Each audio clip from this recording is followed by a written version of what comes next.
రష్మిక మండన, Priyanka Chopra deep fake వీడియోలు ఎక్కువ circulate అయ్యాయి, చాలా ఇష్యూస్ అయ్యాయి. మరి సెలబ్రిటీ స్థాయికి అంత వ్యవస్థ ఉండి కూడా వాళ్ళు కూడా దెబ్బతింటున్నారు కదా.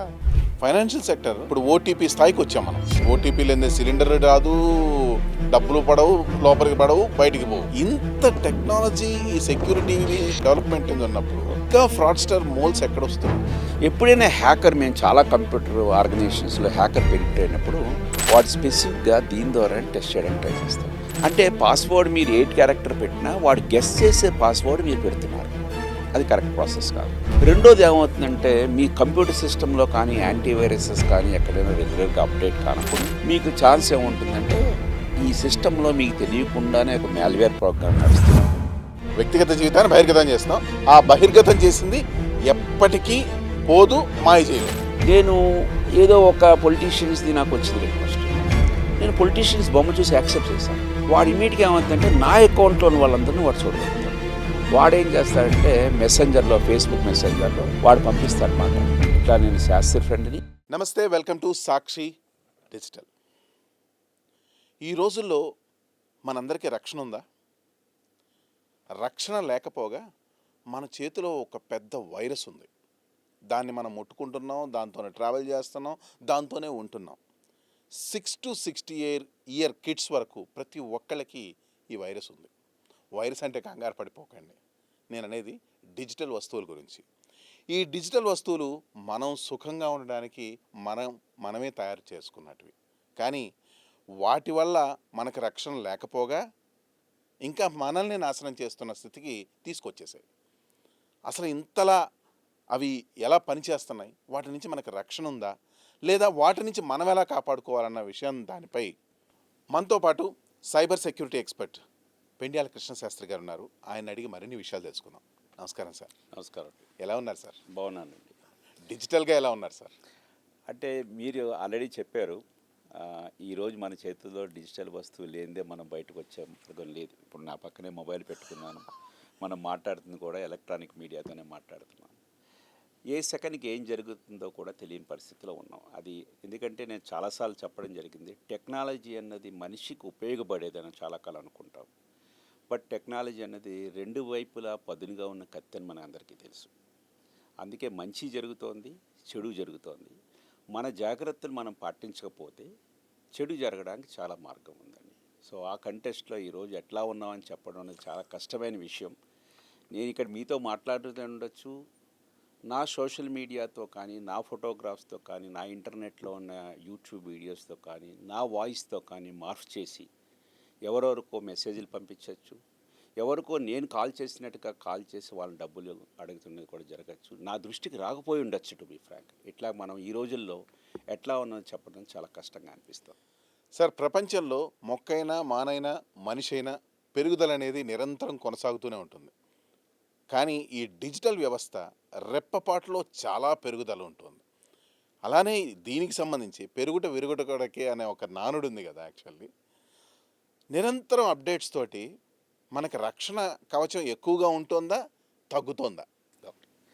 నేను మీరు చెప్పినట్టుగా పెరుగుట విరుగుట కొరకే అన్నది మీరు మొక్క గురించి మాట్లాడతారని అనుకుంటే, అంటే ఆ మొక్క యొక్క ఓనరు కరెక్ట్గా శ్రద్ధ పాటించి మొక్క పెరుగుతున్న కొద్దీ దాన్ని సైడ్ని ఇట్లా బేస్ డెవలప్ చేసుకుంటూ పైకి పోతే ఏ మొక్క పెరగదండి.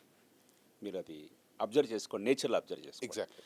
మీరు దాన్ని కనుక ఏమీ కంట్రోల్ చేయకుండా పక్కన ఏమీ కట్టకుండా ఉంటే మొక్క డిఫరెంట్ డైరెక్షన్స్లో పోవడం ఉంది. అంటే మనం ఎక్స్పెక్ట్ చేస్తుంది మొక్క పైకి వెళ్తుంది అనుకుంటే దాని పాయలు పక్క వెళ్ళడానికి ఛాన్సెస్ ఉంది. ఒక స్టేజ్కి వచ్చిన తర్వాత పడిపోవడానికి కూడా ఛాన్స్ ఉంది. మొత్తం మొక్కే కూలిపోవడం కూడా ఆస్కారం ఉంది. ఓకే. సో తర్వాత మొక్క కింద ఎదిగిన తర్వాత మనకు మోస్ట్ ఇంపార్టెంట్ పునాది. That is very very important base. అట్లాగే ఇప్పుడు మనం ఈ కొత్త డిజిటల్ టెక్నాలజీస్ వచ్చినప్పుడు ఇందులో అసలు వేరియస్ స్టేక్ హోల్డర్స్ ఎవరైనా మనం ఆలోచించాలి. అక్కడ ఒక ఓనర్ అంటే మొక్క ఓనర్ అనుకోవచ్చు, ఇక్కడ వాడేవాడు జాగ్రత్తలు తీసుకోవాలి. రెండు, గవర్నమెంట్ కూడా కరెక్ట్ ప్రొటెక్షన్ తీసుకోవాలి. మీరు డెవలప్ చేసిన టెక్నాలజీని మిస్యూజ్ అవ్వకుండా కూడా టెక్నాలజీ డెవలప్ చేసిన వాళ్ళు ఉండాలి. ఇవన్నీ కరెక్ట్గా నడుస్తున్నాయా లేదా అని చూడడానికి న్యాయ వ్యవస్థ లాంటి కానీ, రిజర్వ్ బ్యాంక్ ఆఫ్ ఇండియా కానీ, సెబీ కానీ, ఇట్లా వేరియస్ రెగ్యులేటరీ వ్యవస్థలు అన్నీ కలిసి పనిచేస్తున్నప్పుడు మనకి మొక్క ఎలా పెరుగుతుందో కరెక్ట్గా ఇక్కడ ఈ వ్యవస్థ అనేది పడిపోకుండా నడుస్తుందండి. ఎప్పుడైతే ఈ వేరియస్ ఆర్మ్స్ అంటే నేను చెప్పొచ్చు పోలీస్ అనుకోవచ్చు, న్యాయ వ్యవస్థ అనుకోవచ్చు, ఫోరెన్సిక్ ఇన్వెస్టిగేటర్స్ అనుకోవచ్చు, రెగ్యులేటర్స్ అనుకోవచ్చు, ఇండివిజువల్స్ అనుకోవచ్చు, వీళ్ళందరూ కలిపి ఒక టీం కింద మనం పనిచేయనప్పుడు మనకి వ్యవస్థ అనేది కూలిపోవడం జరుగుతుంది. అట్లాగే ఇప్పుడు డిజిటల్ టెక్నాలజీస్ కూడా అదే అవ్వడానికి ఛాన్స్ ఉందండి. అందుకే మీరు చూస్తున్నారు ఈ మధ్య గవర్నమెంట్ ఆఫ్ ఇండియా కూడా డిక్లేర్ చేసిన దాంట్లో 34 నుంచి 35 వేల కోట్లు సంవత్సరానికి ఫ్రాడ్స్లో పోతున్నాయని చెప్పారు. అలాగే సుప్రీంకోర్టు మీరు జనవరిలో కూడా ఒక స్టేట్మెంట్ ఇస్తే ఒక 55 వేల కోట్ల వరకు కూడా డబ్బులు పోతున్నాయి, డిజిటల్ అరెస్ట్ అవ్వచ్చు, కొత్త కొత్త స్కామ్స్ అవ్వచ్చు జరుగుతున్నాయి. అయితే ఈ సైబర్ ఫ్రాడ్స్లో చాలామంది పోగొట్టుకునే వాళ్ళు వచ్చి పోలీస్కి రిపోర్ట్ చేయకపోవచ్చు, ఎందుకంటే వాళ్ళ రెప్యుటేషన్ డ్యామేజ్ అవ్వచ్చు. మీరు ఈరోజు చూస్తే దేశంలో పద్మవిభూషణ్ నుంచి ఐఏఎస్ ఆఫీసర్ నుంచి ఐపీఎస్ ఆఫీసర్ నుంచి కూడా డబ్బులు పోగొట్టుకున్నారు ఉంటున్నారు. కామన్ మ్యాన్ నుంచి సెలబ్రిటీ వరకు అవరండి. అయితే ఒక కామన్ మ్యాన్ పోయి నేను డిజిటల్ అరెస్ట్లో ఒక ₹1,00,00,000 పోయి అని చెప్పుకుంటే అది మర్నాడు మీడియాలోకి వస్తే పెద్ద ఇంపాక్ట్ ఉండకపోవచ్చు. అవును. అదే ఒక పద్మవిభూషణ్ ఒక గొప్ప సైంటిస్ట్ ఇండియాలో డిఎస్టీ లాంటి వ్యవస్థకి సెక్రటరీ కింద పనిచేసిన వ్యక్తి నేను డిజిటల్ అరెస్ట్లో 50 లక్షల వరకు పోగొట్టుకున్నాను బయటకు వచ్చి మీడియాలో చెప్తే అది ఎంత ఇంపాక్ట్ క్రియేట్ చేస్తుంది. అది మీడియాలో కూడా ఎట్లా ఉండి మొదటి పేజీలోనే వస్తుంది. ఇప్పుడు కామన్ మ్యాన్ చేసింది మీకు 6వ పేజీలో రావచ్చు, 7వ పేజీలో రావచ్చు. సో ఇట్లా మీకు వస్తే చాలా ఇవి రిప్యుటేషన్ డ్యామేజ్ జరుగుతుంది. కాబట్టి చాలామంది ముందుకు వచ్చి డబ్బులు పోగొట్టుకున్నారా లేదా అని చెప్పట్లేదు. అయితే ఒక ఎస్టిమేట్ ప్రకారం ఒక 60% వరకు మనం పోలీసుకి వచ్చి రిపోర్ట్ చేస్తున్నారు, 40% రిపోర్ట్ చేయట్లేదు అనుకుంటే ఒక ఎస్టిమేషన్ ప్రకారం భారతదేశంలో 80,000 కోట్ల వరకు సంవత్సరానికి ఈ డిజిటల్ ఫ్రాడ్స్ అన్న దాంట్లో డబ్బులు పోతున్నాయని మనం అనుకుంటున్నామండి. అది వెరీ బిగ్. మీరు కొన్ని 80,000 కోట్ల సంవత్సరానికంటే చాలా స్టేట్స్కి ఆల్మోస్ట్ లైక్ ఏంటంటే బడ్జెట్ కిందే, యాన్యువల్ బడ్జెట్ కిందే లెక్క అది. సో అంత డబ్బు మనం పోగొట్టుకుంటున్నామంటే అది ఎంత నెగిటివ్ ఇంపాక్ట్ మనకి క్రియేట్ చేస్తుంది. అంటే ఇది కేవలం వస్తు రూపంలో పోయిన డబ్బు గురించే మాట్లాడుతున్నాం. అంటే చాలామంది ఫేసెస్ కానీ మార్ఫ్ చేసి కానీ పోర్నోగ్రఫీ వెబ్సైట్లు వెళ్తే వాళ్ళు పడే మానసిక బాధ, రిప్యుటేషన్గా ఎంత పోయింది, దాన్ని మనం మెజర్ చేయలేం, వాల్యూ వెలకట్టలేమండి. ఈ ప్రకారం చూస్తే చాలా డ్యామేజ్ అవుతుంది ఇండియాలోనే అనుకుంటున్నాను. సరే, ఈ డ్యామేజ్ అంతటికి కారణం మళ్ళీ నా మొదటి వర్షన్కి వస్తున్నాను. కామన్ మ్యాన్ నుంచి సెలబ్రిటీ వరకు అది ఏ డివైస్ అయినా అవ్వచ్చు, ఏ ప్లాట్ఫామ్ అయినా అవ్వచ్చు, ఎలా అయినా అవ్వచ్చు. అవగాహన రాహిత్యం అనేది నా వ్యక్తిగత అభిప్రాయం. దీని మీద మీ కామెంట్ ఏంటి సార్? అంటే 2 విధాలుగా అండి. ఇప్పుడు నేను ఈ 35,000 కోట్ల నుండి 55,000 కోట్ల నుండి మీరు ఈ డబ్బులు ఎట్లా పోతున్నాయని చూస్తే మోస్ట్లీ 2 విధాలుగా పోతున్నాయండి. ఒకటేంటంటే తెలియక పోగొట్టుకోవడం. ఎవరో కాల్ చేస్తారు, ఏదో లింక్ పంపిస్తారు, దాన్ని క్లిక్ చేయడం వల్ల మీ మొబైల్ నుంచి బ్యాంకింగ్ ట్రాన్సాక్షన్స్ అవి జరగడం. మనం జామ్తారా అని చెప్పి ఇట్లా డిఫరెంట్ చేసాం.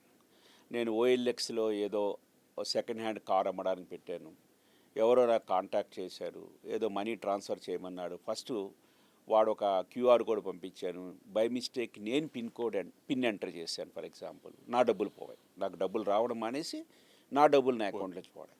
ఇవన్నీ తెలియకపోతున్నామండి.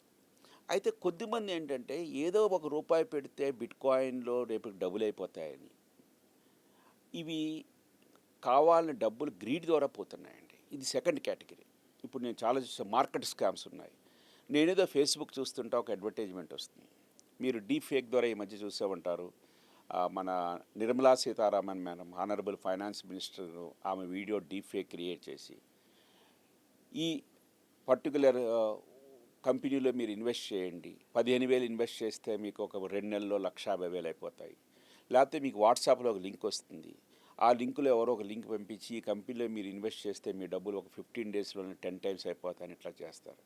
అంటే అందులో మీరు ఏం చేస్తారంటే ఆల్రెడీ కొద్దిమంది చార్జ్ చేస్తారు, నా డబ్బులు 10 టైమ్స్ అయిపోయాయి, 20 టైమ్స్ అంటే వాళ్ళే ఉంటారన్నమాట. అది మీకు ఒక నమ్మకాన్ని క్రియేట్ చేయడం వలన మీరు ఏం చేస్తారంటే మీరు కూడా ఇన్వెస్ట్ చేయడం జరుగుతుంది. అది కేవలం గ్రీడ్ వల్లండి. సో ఇది 2 కూడా మీరు చెప్తే ఒకటి గ్రీడ్ వల్ల పోతున్నాయి, ఒకటి నిజంగా టెక్నాలజీ ఎట్లా చేస్తుందో తెలియక 2 విధాలుగా పోతున్నాయండి. అది మీరు చెప్పినట్టుగా ఒక అవగాహన రాహిత్యం అని నేను అనను. బట్ ఒక మాట వాస్తవం, గ్రీడ్ అనేది చాలా ఎక్కువైపోయేది. ఆశ అండి మనిషికి. ప్రతి వాళ్ళకి కూడా డబ్బులు ఎట్లా డబుల్ చేసుకోవాలి, త్రిబుల్ చేసుకోవాలి వితిన్ 15 డేస్లో అని ఒక ఐడియాకి ఈ గ్రూప్స్లో జాయిన్ అయిపోవడం, డబ్బులు పోగొట్టుకోవడం, పోలీస్ స్టేషన్కి వెళ్ళి నాకు 5 కోట్లు పోయాయి, 3 కోట్లు పోయండం, ఈ ఇష్యూస్లోనే బాగా జరుగుతున్నాయి. ఈ స్కామ్స్ అన్నీ కూడా చాలా జరుగుతున్నాయి దీని మూలంగా. సరే, ఈ డిజిటల్ ఫ్రాడ్స్ అనేవి ఇప్పుడు మనకి కొద్ది మందిగా కొంత అవేర్నెస్ వస్తుంది. నిజానికి ఇవి పాతకాలంలో కూడా ఉన్నాయి కదండి. ఉన్నాయండి. అంటే ఓన్లీ మీడియం చేంజ్ అయింది. ఇప్పుడు మీరు ఈరోజు కూడా న్యూస్ పేపర్లో చదివితే ఏదో దిల్షుక్ నగర్లో కూకట్పల్లిలో ఎవరో ఒక లేడీ చిట్టీలు కట్టడం స్టార్ట్ చేయించి ప్రతి మనిషికి ఇంట్రెస్ట్ ఇంత ఇస్తానని చెప్పి తీసుకోవడం, ఒక ఏజెంట్స్ని రిక్రూట్ చేసుకోవడం, ఆ ఏజెంట్స్ కలెక్ట్ చేసుకుని ఇవి చాలా మంచిది నమ్మకంగా మీకు డబ్బులు ఇస్తుందని క్రియేట్ చేసుకోవడం, కొద్ది రోజులు ఇవ్వడం, తర్వాత ఆమె మాయమైపోవడం మీరు చూస్తూనే ఉంటారు. 50 కోట్లు పోయే దిల్షుక్ నగర్లో, 80 కోట్లు పోయే కూకట్పల్లిలో అని మీరు చూస్తూనే ఉంటారు. అంటే అదే మోడల్స్ చాపరండి. ఇక్కడ ఓన్లీ ప్లాట్ఫామే డిఫరెంట్ అయిందండి. ఓకే, కానీ అక్కడ ఏంటంటే అట్లీస్ట్ మనిషిని చూసుకున్నాడు. అంటే రేపొద్దున ఎవరైనా కంప్లైంట్ చేస్తే ఒక ట్రేసబుల్ మెకానిజం ద్వారా మనిషిని ఐడెంటిఫై చేయడానికి ఛాన్స్ ఉందండి. ఇక్కడికి వచ్చేటప్పటికి మీకు ఏమవుతుందంటే ఇంటర్నెట్ కానీ మీకు ఎలక్ట్రానిక్ మీడియా కానీ గ్రేటెస్ట్ అడ్వాంటేజ్ అనుకోండి, డిసడ్వాంటేజ్ అనుకోండి ఎనానిమిటీ. ఫర్ ఎగ్జాంపుల్ నాకు ఒక కాల్ వచ్చింది, వాట్సాప్ కాల్లో నేను డీపీ చూశాను, సచిన్ టెండూల్కర్ ఫోటోగ్రాఫ్ ఉంది. నేను లిఫ్ట్ చేస్తే అవతల వాళ్ళు సచిన్ టెండూల్కర్నే మారాలి. దాని అర్థం సచిన్ టెండూల్కర్ గారు ఫోన్ చేస్తున్నట్టు కాదు కదా మనకి. ఇక్కడ ఏంటంటే బిగ్గెస్ట్ డ్రాబ్యాక్ మీకు ఈ ఎలక్ట్రానిక్ మీడియాస్లో ఏంటంటే ఎనానిమిటీ అనేది బిగ్ ప్రాబ్లం అయిపోయింది. మనిషి చూడడం. అట్లా చూడని వ్యక్తి ద్వారా మీరు మనీ ట్రాన్స్ఫర్ చేస్తున్నారంటే మీరు ఎంత రిస్క్ తీసుకుంటున్నారో ఆలోచించండి. ప్రతి వాళ్ళకి ఏంటంటే అది చాలా రిస్క్ అండి. ఆ తర్వాత ఏమవుతుంది, చాలామంది అడుగుతారు, సార్ నా డబ్బులు వెళ్ళిపోయాయి, పోలీసులు ఎందుకు రికవర్ చేయలేకపోతున్నారు. ఈ మనీ ఏం చేస్తారంటే చాలా మ్యూల్ అకౌంట్స్ ఉన్నాయి. ఇప్పుడు మీరు బ్యాంక్ అకౌంట్స్ ఓపెన్ చేయాలంటే కేవైసీ నామ్స్ అని ఉంటాయి, నో యువర్ కస్టమర్ అని చెప్పి కొన్ని ఉంటాయండి. అయితే ఈ మధ్యకాలంలో ఏమవుతుందంటే ఈ బ్యాంక్ అకౌంట్లు ఓపెన్ చేయడం చాలా ఎక్కువైపోయాయి. బ్యాంక్స్ ఎక్కువైపోయి, పేమెంట్ బ్యాంక్స్ దగ్గర నుంచి డిఫరెంట్ బ్యాంక్స్ రావడం అయిపోయాయి. స్మాల్ బ్యాంక్స్ అని మీరు చేసి ఉంటారు అవన్నీ. ఇవన్నీ ఇంటర్ కనెక్టివిటీ కూడా అయిపోయాయి. ఈ ఇంటర్ కనెక్టివిటీ అయిపోవడం వల్ల చాలా మ్యూల్ అకౌంట్స్ రావడం జరిగిందండి. ఈ మ్యూల్ అకౌంట్స్ రావడం వల్ల ఏమవుతుందంటే ఒక్కసారి మనీ ట్రాన్స్ఫర్ అయిన తర్వాత ఆ ఫ్రాడిస్టర్స్ని మీ అకౌంట్ నుంచి 14-15 బ్యాంక్ అకౌంట్లోకి ఒక అరగంటలో ట్రాన్స్ఫర్ చేస్తారు. అంటే మీ దగ్గర మీరు కంప్లైంట్ చేస్తే పోలీసు వెళ్ళి బ్యాంక్ నుంచి రికవర్ చేయడానికి మ్యాక్సిమం టైం ఒక అరగంటే ఉంటుందండి. అంత ఈజీ కాదు అది 14-15 బ్యాంకుల్లో వేరియస్ బ్యాంక్ అకౌంట్లోకి వెళ్ళి ఫైనల్గా ట్రేస్ చేయడం చాలా కష్టతరమైంది. ఎందుకంటే ప్రతి బ్యాంక్ నుంచి మీరు డేటా తీసుకోవాలి, ఫిజికల్గా ఎక్కడున్నారో చూసుకోవాలి. అట్లా ఫైనల్గా మీరు ఎక్కడికైనా వెళ్ళి మనిషిని ఐడెంటిఫై చేసినా ఆ అకౌంట్ ఎవరి పేరు మీద ఉంటుంది, దానికి సంబంధించిన ఏటీఎం కార్డు, బ్యాంకింగ్ ట్రాన్సాక్షన్ జరిగేది ఒక వ్యక్తి చేస్తాడు. అందుకే మీ ఈరోజు ఏం చెప్తున్నా అంటే crime has become a service అని చెప్తాను. అంటే ఫర్ ఎగ్జాంపుల్ మీకు కాల్ వచ్చిందనుకోండి, జామతారా నుంచి ఎక్కడి నుంచో కాల్ వచ్చిందని అనుకోండి, అంటే కాల్ చేసేవాడు ఒకడు ఉంటాడండి, మీ దగ్గర నుంచి ఇన్ఫర్మేషన్ క్లిక్ చేయించేటట్టుగా ఒకడు ఉంటాడు, దాని తర్వాత మీ ఓటీపీ క్యాప్చర్ చేసుకునేవాడు ఒకడు ఉంటాడు, ఇంకో బ్యాంక్ అకౌంట్లోకి ట్రాన్స్ఫర్ చేసే వాళ్ళు ఉంటారు. అక్కడి నుంచి 10-15 బ్యాంక్ అకౌంట్లోకి ట్రాన్స్ఫర్ చేయడానికి ఒక రూమ్స్ ఉంటాయి, పెద్ద రూమ్లో కూర్చుని ఉంటారు వీళ్ళు. ఓ పెద్ద వ్యవస్థ అండి ఇది. నేను అందుకే చెప్పేది పెద్ద సర్వీస్ ఆర్గనైజేషన్ అన్నమాట. మీరు కాల్ సెంటర్స్ ఎట్లా అంటారో ఇది పెద్ద కాల్ సెంటర్ కింద వేల మీద పనిచేస్తుంటారు అన్నమాట. మీరు ఎక్కడైనా చూస్తే కూడా పోలీస్ రైడ్ చేసి ఇచ్చేసిన చోట మీరు చూసే ఉంటారు, చాలామంది రూమ్లో 50-60 మంది ఉంటుంటారు. వాళ్ళ డ్యూటీ ఇది మాట అండి. వాళ్ళు ట్రాన్స్ఫర్ చేస్తారు, ఫైనల్లీ ఎవరో మనీ ఫిజికల్గా ఎక్కడో తీసుకుంటారు. ఈ రోజుల్లో ఫిజికల్లో తీసుకోవడం కూడా చేంజ్ అయిపోయిందండి. ఈ మనీ 14 ట్రాన్సాక్షన్ 15 జరిగిన తర్వాత దాన్ని క్రిప్టో ఎక్స్చేంజ్లోకి ట్రాన్స్ఫర్ చేసి అది వర్చువల్ కరెన్సీ కింద మీకు దుబాయ్ కానీ, హాంకాంగ్ కానీ, సింగపూర్ కానీ ఇట్లా బయట కంట్రీస్ పంపుతున్నారండి. సో ఈ వర్చువల్ కరెన్సీస్ మీకు ఎప్పుడు వచ్చేటప్పటికి ఏమవుతుందంటే ఈ వ్యాలెట్ అడ్రస్ అంటారు, మీరు బిట్ కాయిన్ వ్యాలెట్ అంటారు. ఈ వ్యాలెట్ ఎక్కడి నుంచి ఎక్కడికి వెళ్ళింది మనం ఐడెంటిఫై చేయొచ్చు, కానీ ఫైనల్గా అది కూడా మీకు ఆ ఎక్స్చేంజెస్ మీకు సపోర్ట్ చేసినప్పుడే ఓకే, అల్టిమేట్గా ఎవరి అకౌంట్లోకి వెళ్ళింది, ఆ అకౌంట్ ఎవరని చెప్పడం చాలా కష్టం. అంటే నా అకౌంట్ నుంచి మీకు వెళ్ళింది, మీ అకౌంట్ నుంచి ఇంకొకరికి వెళ్ళి చెప్పగలుగుతాం, కానీ ఆ ఫైనల్గా అకౌంట్ ఎవరనేది చెప్పడం చాలా కష్టం, ఎండ్ యూజర్ని కనుక్కోవడం చాలా కష్టం అండి. రెండోది ఏం చేస్తారంటే ఫ్రాడిస్టర్స్ చాలా తెలివైన వాళ్ళు ఉంటారు అన్నమాట. వాళ్ళు ఎట్లా చేస్తారంటే నేను ఒక ఏ కంట్రీ నుంచి ఈ కంట్రీకి మనీ ట్రాన్స్ఫర్ చేసినప్పుడు ఏ నుంచి బి నుంచి సి నుంచి డి ఇట్లా డిఫరెంట్ కంట్రీస్లో చేస్తామన్నమాట. ఆ మధ్యలో కొన్ని కంట్రీస్ రోగ్ నేషన్స్ ఉంటాయి. రోగ్ నేషన్స్ అంటే వాళ్ళు ఏం చేస్తారంటే దే డోంట్ సపోర్ట్. మన ఇండియన్ పోలీస్కి వాళ్ళు సపోర్ట్ చేయాలంటే కంపల్సరీగా మనకి కొన్ని అగ్రిమెంట్స్ అవి ఉండాలండి, వాళ్ళు సపోర్ట్ చేయరు మనకి. సో మీరేం చేస్తారు, బ్యాక్ ట్రాకింగ్ చేస్తున్నప్పుడు ఇలా బ్యాక్ ఈ నుంచి మీరు డీకి రాగలుగుతారు. డీ నుంచి సీకి వచ్చేటప్పటికి మీ ఇన్వెస్టిగేషన్ ఆగిపోతుందండి. ఓకే. అంటే సోర్స్ నుంచి డెస్టినేషన్కి వెళ్ళినప్పుడు మరి ఇన్వెస్టిగేషన్ ఎప్పుడు డెస్టినేషన్ నుంచి బ్యాక్ ట్రాక్ చేసుకుంటూ వచ్చినప్పుడు మధ్యలో ఒక చోట మీరు ఆగిపోవాల్సి వస్తుందండి. అంటే ఇప్పుడు కంట్రీస్ రోగ్ నేషన్స్ అని నేను చెప్పను, టు బి ఫ్రాంక్. చాలా కంట్రీస్ ఏం చేస్తున్నాయంటే డేటా ప్రైవసీ లాస్ అని కొత్తగా తీసుకొస్తున్నాయి. ఆ డేటా ప్రైవసీ లాస్ ప్రకారం వాడు ఏం చేస్తాడంటే, మీరు నార్మల్గా అడిగితే మేము ప్రొవైడ్ చేయము, ఇది మా కంట్రీలో ప్రైవసీ యాక్ట్ ప్రకారం మా కస్టమర్ ఇన్ఫర్మేషన్ ఎవరికి ఇవ్వడానికి వీల్లేదంటారు. దీని మూలంగా ఏంటంటే దానికి మళ్ళీ మీరు ఇండియాలో ఇంటర్పోల్, సిబిఐ నుంచి మీరు రేస్ చేయడము, మ్యూచువల్ లీగల్ అసిస్టెంట్ ట్రీటీస్ అని ఉంటాయి, ఎంలాట్స్ అని, ఇవన్నీ ప్రాసెస్ మీకు అయ్యేటప్పటికి ఇట్ గోస్ టు ఇయర్స్ అండి. సో మీ 50,000 రూపాయల గురించి 5 కోట్ల గురించి ఇయర్స్ ఇన్వెస్టిగేషన్, మల్టిపుల్ ఇన్వెస్టిగేషన్ చేయడం చాలా కష్టం. రెండోది ఏంటంటే మీకు మోస్ట్ ఇంపార్టెంట్ ప్రాబ్లం ఏంటంటే లా అండ్ ఆర్డర్ అనేది మనకు మోస్ట్లీ స్టేట్ సబ్జెక్ట్. ఒక స్టేట్ పోలీసు సెంట్రల్లో దాన్ని రేస్ చేసి అక్కడి నుంచి ఇంత ప్రాసెస్ మీకు జరగడానికి చాలా టైం తీసుకుంటుంది. అందుకే ఇందులో ఏంటంటే అల్టిమేట్గా మనీ ట్రాకింగ్, అక్కడ మనీ ట్రాకింగ్ చేసి ఫైనల్గా వెళ్ళిపోయిన తర్వాత 3 ఏళ్ళ తర్వాత అక్కడ మనీ ఏమి ఉండకపోవచ్చు. అందుకే రికవరీ అనేది కూడా చాలా ప్రాబ్లమాటిక్ అయిపోతుంది ఈరోజు. సార్, ఇప్పుడు బ్యాంకింగ్ వ్యవస్థ నిరంతరం అప్డేట్ అవుతుంది. సెక్యూరిటీ వ్యవస్థ అనుకోండి, ఏదైనా అనుకోండి. సరే, మనం డీప్ ఫేక్ ఆ విషయాలన్నీ మళ్ళీ వద్దాం. ముందు బ్యాంకింగ్, మన ఫైనాన్షియల్ సెక్టర్కే మాట్లాడుకుందాం. ఫైనాన్షియల్ సెక్టర్ వాళ్ళు ఇప్పుడు ఓటీపీ స్థాయికి వచ్చాం మనం. ఓటీపీ లేని సిలిండర్ రాదు, డబ్బులు పడవు, లోపలికి పడవు, బయటికి పోవు. కరెక్ట్. ప్రతిదీ ఇండివిజువల్ ఓటీపీ. కరెక్ట్. ఇంత టెక్నాలజీ, ఈ సెక్యూరిటీ డెవలప్మెంట్ ఉన్నప్పుడు ఓకే ఇంకా ఫ్రాడ్స్టర్ మోల్స్ ఎక్కడ వస్తున్నాయి సార్, అసలు మీకు పాస్వర్డ్ గురించి, అథెంటికేషన్ గురించి నేను చెప్తాను. చెప్పండి. మీకు బాగా జ్ఞాపకం ఉంటే ఇదివరకు ఏదైనా వెబ్సైట్కి మీరు బ్యాంకింగ్ ట్రాన్సాక్షన్ చేయాలన్నా కూడా ఒక యూజర్ నేమ్, పాస్వర్డ్ ఉండేది. అంతే, అవును. అదేనండి. అంటే మీరు పాస్వర్డ్లో మీరు కనెక్ట్ అవుతున్నారంటే దాన్ని మేము యాక్చువల్గా టెర్మినాలజీలో, సెక్యూరిటీ టెర్మినాలజీలో అథెంటికేషన్ అంటారు అన్నమాట. రైట్. అంటే మీరు ఆఫీస్లోకి వెళ్తున్నారంటే తాళం తీసి లోపలికి వెళ్ళాం, ఒక తాళం అనేది మీ దగ్గర, ఓకే అనుకుందాం. అయితే మీరు నార్మల్గా ఆఫీసులో వెళ్ళొచ్చు, ఏదైనా మెయిన్ రూమ్ ఉందనుకుందాం, అంటే ఎక్కడ మనీ ఉందో క్రిటికల్ రూమ్లో, దాంట్లోకి ఓన్లీ కొద్దిమంది వ్యక్తులే వెళ్ళాలని రూల్ ఉందనుకుంటాం. మీ కీ ఎవరైనా దొంగిలించి వాళ్ళు వెళ్ళిపోవచ్చు. రైట్. అప్పుడు ఎట్లా అంటే ఇప్పుడు ఏం చేస్తామంటే కీనే కాదు, ఆ వ్యక్తి మొబైల్ ఫోన్కి ఒక ఓటీపీ వచ్చేటట్టుగా కూడా ఏర్పాటు చేసుకున్నాం. కరెక్ట్. అంటే కాకుండా ఇది కూడా. అవును. దాన్ని మేము ఏం చేస్తామంటే మల్టీ ఫ్యాక్టర్ అథెంటికేషన్ అంటామని. రైట్. అంటే నేను బ్యాంక్కి లాగిన్ అయినప్పుడు ఒకప్పుడు యూజర్ నేము, పాస్వర్డే ఉండేది. ఈ పాస్వర్డ్స్ అన్నది వాళ్ళు గెస్ చేయడం మూలన అవ్వచ్చు, మనం స్ట్రాంగ్గా పాస్వర్డ్ పెట్టుకోకపోవడం అవ్వచ్చు. ఈ లాట్ ఆఫ్ ఫ్యాక్టర్స్ మూలంగా పాస్వర్డ్తో లాభం లేదు, పాస్వర్డ్స్ లీక్ అవ్వడానికి ఛాన్స్ ఉంది. ఎట్లా లీక్ అవుతుందంటే కూడా చెప్తా. కొద్దిమంది పాస్వర్డ్ ఏదో వెహికల్ నేమ్ పెడతారు, ఇంట్లో కుక్క పేరు పెడతారు, ఈజీగా గెస్ చేసుకునేది పెడతారు.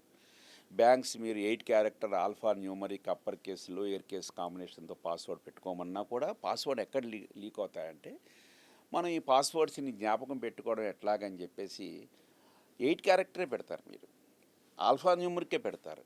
ఎట్లా అంటే పెడతారంటే admin@123 అని పెడతారు. For example A capital admin బాగానే ఉంది, వచ్చింది, సింబల్ వచ్చింది, ఆల్ఫా న్యూమరిక్, అన్నీ మీ రూల్స్ అన్నీ సాటిస్ఫై చేశారు. ఎప్పుడైనా హ్యాకర్, మేము చాలా కంప్యూటర్ ఆర్గనైజేషన్స్లో హ్యాకర్ పెనిట్రేట్ అయినప్పుడు వాడు స్పెసిఫిక్గా దీని ద్వారా టెస్ట్ చేయడానికి ట్రై చేస్తాడు. అంటే పాస్వర్డ్ మీరు 8 క్యారెక్టర్ పెట్టినా వాడు గెస్ చేసే పాస్వర్డ్ మీరు పెడుతున్నారు, అది కరెక్ట్ ప్రాసెస్ కాదు. రెండోది ఏమవుతుందంటే, మీ కంప్యూటర్ సిస్టంలో కానీ యాంటీవైరసెస్ కానీ ఎక్కడైనా రెగ్యులర్గా అప్డేట్ కానప్పుడు మీకు ఛాన్స్ ఏముంటుందంటే, ఈ సిస్టంలో మీకు తెలియకుండానే ఒక మ్యాల్వేర్ ప్రోగ్రామ్ నడుస్తున్నప్పుడు ఆ మ్యాల్వేర్ మీ పాస్వర్డ్ని క్యాప్చర్ చేసుకోవచ్చు. సో ఆ క్యాప్చర్ చేసుకుని వాడు లాగిన్ అవ్వచ్చు మీ బ్యాంక్ అకౌంట్లో. అందుకని బ్యాంక్స్ అన్నీ ఏం డిసైడ్ చేశాయంటే, పాస్వర్డ్ ఒకటి సఫిషియెంట్ కాదు, వాడు లాగిన్ అయిన తర్వాత ట్రాన్సాక్షన్ చేయాలంటే కంపల్సరీ వాడు మొబైల్ ఫోన్కి ఓటీపీ డెలివరీ చేయాలని వచ్చిందండి. అది రెండో ఫ్యాక్టర్ అథెంటికేషన్ మాట. ఓకే, ఈ రెండో ఫ్యాక్టర్ అథెంటికేషన్ ఎందుకు అవుతుందంటే, ఆ మొబైల్ ఫోన్కి మీకు వచ్చింది, మీ మొబైల్ డివైస్లో కూడా ఏదైనా మ్యాల్వేర్ ప్రోగ్రామ్ నడుస్తున్నప్పుడు మీకు వచ్చిన రిమెంబర్ ఓటీపీ వాడికి వెళ్ళిపోవడానికి ఛాన్స్ ఉంది. మీరు ఈ మధ్య వినే ఉంటారు ఏపీకే ఫైల్స్ అని, మీరు వినే ఉంటారు. పరివాహన్ యాప్ అని చెప్పి, ఈ చలాన్ అని చెప్పి, రోజ్గార్ అని చెప్పి ఇట్లా ఏపీకే రావడం, క్లిక్ చేయడం, అదేం చేస్తుందంటే మీ ఏపీకే ఫైల్ మీ మొబైల్లో, మేము దాన్ని యాక్చువల్గా మా టెక్నికల్ టెర్మినాలజీలో రిమోట్ యాక్సెస్ ట్రోజన్ అంటాం అన్నమాట, ర్యాట్ అంటాం. నార్మల్లో మ్యాల్వేర్ అనుకుందాం, వైరస్ అనుకుందాం, ఏదైనా సింపుల్ వర్డ్ వాడతాం ఎందుకంటే పబ్లిక్ అండర్స్టాండ్ అవ్వడానికి. మీరు చేస్తున్నప్పుడు ఏమవుతుందంటే ఆ ఓటీపీ వాళ్ళకి డెలివరీ అయిపోతుంది. ఆ ఓటీపీ మీకు ఎప్పుడు డెలివరీ అయిపోతుందో ఆ బ్యాంకింగ్ ట్రాన్సాక్షన్ వారికి జరగడానికి ఉంది. అంటే ఈరోజు ఓటీపీలో కూడా లీక్ అవ్వడానికి ఛాన్స్ ఉంది. అంటే ఈ రెండో ఫ్యాక్టర్ కూడా లాభం లేదు. ఓకే అండి. మూడో ఫ్యాక్టర్ తీసుకొద్దామా అనుకుందాం. అందుకే మేము ఏం చేస్తామంటే మీరు దేనైనా అథెంటికేషన్ జరిగినప్పుడు మీరు 1990s జేమ్స్ బాండ్ మూవీస్ చూడండి. జేమ్స్ బాండ్ బిల్డింగ్లో ఎంటర్ అవుతున్నప్పుడు ఒక నెంబర్ కొడతాడు, అది పాస్వర్డ్ అనుకుందాం. తర్వాత జేబులోంచి ఒక కార్డ్ తీసి స్వైప్ చేస్తాడు. తర్వాత అక్కడ నిలబడతాడు, ఇలా చేతి కంప్లీట్గా పెడతాడు, లేకపోతే ఫింగర్ ప్రింట్ పెడతాడు, ఫేసులు పెడతాడు. సో మేము బేసికల్గా అథెంటికేషన్కి 3 వెరైటీస్ వాడాలండి. అంటే వాట్ యు నో, అంటే వాట్ యు నో అంటే పిన్ నెంబర్ కానీ పాస్వర్డ్ కానీ what you no. Second is what you have, అంటే బయోమెట్రిక్ కార్డు కానీ లోపలికి వెళ్తున్నప్పుడు ఏమైనా స్మార్ట్ కార్డ్స్ అని మీరు వినే ఉంటారు కదా, అది కానీ మీ మొబైల్ ఫోన్కి ఓటీపీ వస్తుంది కాబట్టి మీ మొబైల్ ఫోన్ బైండ్ అయి ఉంది కాబట్టి మొబైల్ ఫోన్ కాదు. That is what you have. Third is category is called what you are. అంటే వాట్ యు ఆర్ అంటే అది నీ దగ్గరే ఉంటుంది, మీ పర్సనల్ క్వాలిటీ మ్యాటర్. అంటే మీ ఫింగర్ ప్రింట్ అవ్వచ్చు, పామ్ ప్యాటర్న్ అవ్వచ్చు, ఐరిస్ ప్యాటర్న్ అవ్వచ్చు, ఫేషియల్ రికగ్నిషన్ సిస్టమ్ అవ్వచ్చు. అంటే మీరు మోర్ సెక్యూరిటీ ఇంప్లిమెంట్ చేసుకుంటే ఈ ఛాన్సెస్ ఆఫ్ ఫ్రాడ్స్ అవ్వడానికి చాలా తక్కువ. అంటే హ్యాకర్కి నా పాస్వర్డ్ తెలవచ్చు, నా ఓటీపీ కూడా తెలిసింది అనుకోండి, కానీ నా ఫింగర్ ప్రింట్ తెలకపోవచ్చు కదా. పాయింట్ అర్థమైంది. అంటే నా ఫింగర్ ప్రింట్ కావాలంటే వాడు నా వెనకాల ఫాలో అయ్యి నేను ఎప్పుడైనా హోటల్లోకి వెళ్ళినప్పుడు నా హోటల్లో తాగిన నా కప్పుని వాడు తీసుకుని ఆ కప్పు మీద ఫింగర్ ప్రింట్ డెవలప్ చేసుకుని సిలికాన్ బేస్డ్ రబ్బర్ ద్వారా మీరు వినే ఉంటారు ఈ మధ్యకాలంలో కెమికల్స్ యూజ్ చేసి ఫింగర్ ప్రింట్ డెవలప్ చేసి అంత చేయడం. అంటే మీరు మోర్ ఇంప్లిమెంట్ చేసినప్పుడు ఏమవుతుందంటే ఛాన్సెస్ ఆర్ లెస్. రైట్, అదండి, అది best way. So what you have, what you know, what you are అనేది 3 మెథడ్స్ అండి. కానీ మీరు ఎక్కువ పెట్టారనుకోండి, ఒక బ్యాంకు 6 స్టెప్పులు ఫాలో అవ్వమని చెప్పింది అనుకోండి, ఒక బ్యాంక్కి 2 స్టెప్పులే ఫాలో అని చెప్పింది అనుకోండి, ఆటోమేటిక్గా కస్టమర్కి కన్వీనియన్స్ కావాలి.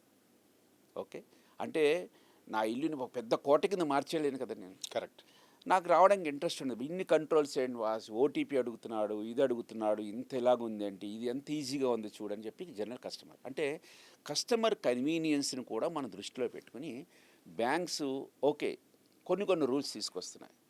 మీరు అప్ టు 5,000 రూపాయలు ట్రాన్స్ఫర్ చేద్దాం అనుకున్నారు అనుకోండి, only user name password sufficient. 50,000 transfer చేద్దాం అనుకున్నారు అనుకోండి, user name password and OTP is important అన్నమాట. ఇంకా ₹1,00,00,000 ట్రాన్స్ఫర్ చేద్దాం అనుకోండి, ఇంకో రూల్ పెట్టండి. అట్లా ఏంటంటే ఒకవేళ ఫ్రాడ్ జరిగినా కూడా ఇంపాక్ట్ మీ మీద అందుకని ఉండకూడదని చెప్పి ఇట్లా కొత్త రూల్స్ బ్యాంక్స్ తీసుకొస్తున్నాయండి. రిజర్వ్ బ్యాంక్ ఆఫ్ ఇండియా ప్రతి బ్యాంక్స్ని కూడా వీటిని స్టాండర్డైజ్ చేస్తుంది. టైం టు టైం మీకు ఇందాక చెప్పాను కదా, ఫ్రాడ్స్టర్స్ ఒక అకౌంట్లోకి ట్రాన్స్ఫర్ చేస్తున్నాను, దాని మ్యూల్ అకౌంట్స్ అంటాం అన్నమాట. ఆల్రెడీ బ్యాంక్స్ అన్నిటికీ కూడా రెగ్యులర్గా ఎన్ని మ్యూల్ అకౌంట్స్ ఉన్నాయి, కేవైసీ కరెక్ట్గా ఫాలో అవ్వండి, కరెక్ట్గా మనిషి ఐడెంటిఫై చేస్తేనే బ్యాంక్ అకౌంట్ ఓపెన్ చేయండి. తర్వాత మ్యూల్ అకౌంట్స్ ఉంటాయి. మ్యూల్ అకౌంట్స్ని ఎట్లా ఉంటాయంటే అకౌంట్ ఓపెన్ చేస్తాడు, అకౌంట్ ఓపెన్ చేసి దాంట్లో ట్రాన్సాక్షన్ రాదు. సడన్గా ఒకరోజు ఒక ఫ్రాడిస్టర్కి వీడి అకౌంట్ అమ్ముతాడు, నా అకౌంట్ ఉంది నువ్వు వాడుకో, నువ్వు 50,000 నా అకౌంట్ నుంచి ట్రాన్స్ఫర్ చేస్తే నాకు 10% కమిషన్ ఇచ్చేసి మిగతాది అక్కడ పెడతాను. ఈ బ్యాంక్స్ ఏం చేస్తున్నాయంటే ఇప్పుడు సాఫ్ట్వేర్స్ యూజ్ చేసి ఏదైనా అకౌంట్ 5-6 నెలలు ఏమీ ట్రాన్సాక్షన్ జరగకుండా ఉండి సడన్గా ఒక 50,000 60,000 అరగంటలో ట్రాన్స్ఫర్ అయిపోతే అది ఇమీడియట్గా ఫ్రాడ్యులెంట్ అకౌంట్ అని ఐడెంటిఫై చేసి దాన్ని ఆపుతున్నాయండి. రెడ్ ఫ్లాగ్ వస్తుంది. దీన్ని మ్యూల్ హంటర్స్ అని చెప్పి మీరు రిజర్వ్ బ్యాంక్ ఆఫ్ ఇండియా కూడా వాళ్ళు ఒక డెవలప్ చేశారు సాఫ్ట్వేర్. బ్యాంక్స్ కూడా వాళ్ళు రెగ్యులర్గా ఇంప్లిమెంట్ చేసి ఇట్లా కంట్రోల్ చేయడానికి వేరియస్ మెకానిజమ్స్ వాడుతున్నాయండి. So multi factor authentication system అనేది చాలా ఇంపార్టెంట్ అయిపోయింది. అయితే చాలామంది కస్టమర్స్ ఏం చేస్తారంటే డ్రాబ్యాక్ నేను చెప్తున్నా, ఇన్ని పాస్వర్డ్స్ నేను జ్ఞాపకం పెట్టుకోలేను సార్, నా యాహూకి అదే పాస్వర్డు, నా బిగ్ బాస్కెట్కి అదే పాస్వర్డు, నా బ్యాంకింగ్కి అదే పాస్వర్డ్ అంటాడు. అయితే ఎక్కడ పడితే అక్కడ వీళ్ళు వెళ్ళి యాహూ ఓపెన్ చేస్తారు. యాహూ అవ్వచ్చు, మీ జీమెయిల్ అకౌంట్స్ అవ్వచ్చు, అక్కడ లీక్ అయిందనుకోండి, అదే దాంతో వీళ్ళు బ్యాంక్కి కూడా లాగిన్ అవ్వడానికి ఛాన్స్ ఉంది. అందుకే మేము కస్టమర్స్కి ఏం చెప్తాం, 8 character alpha numeric upper case lower case non guessable password వాడండి, ఫస్ట్ పాయింట్. రెండో పాయింట్, పాస్వర్డ్స్ని రెగ్యులర్గా చేంజ్ చేస్తూ ఉండండి. మూడో పాయింట్ మేము ఏం చెప్తాం, అన్నిటికీ ఒకటే పాస్వర్డ్ వాడద్దు.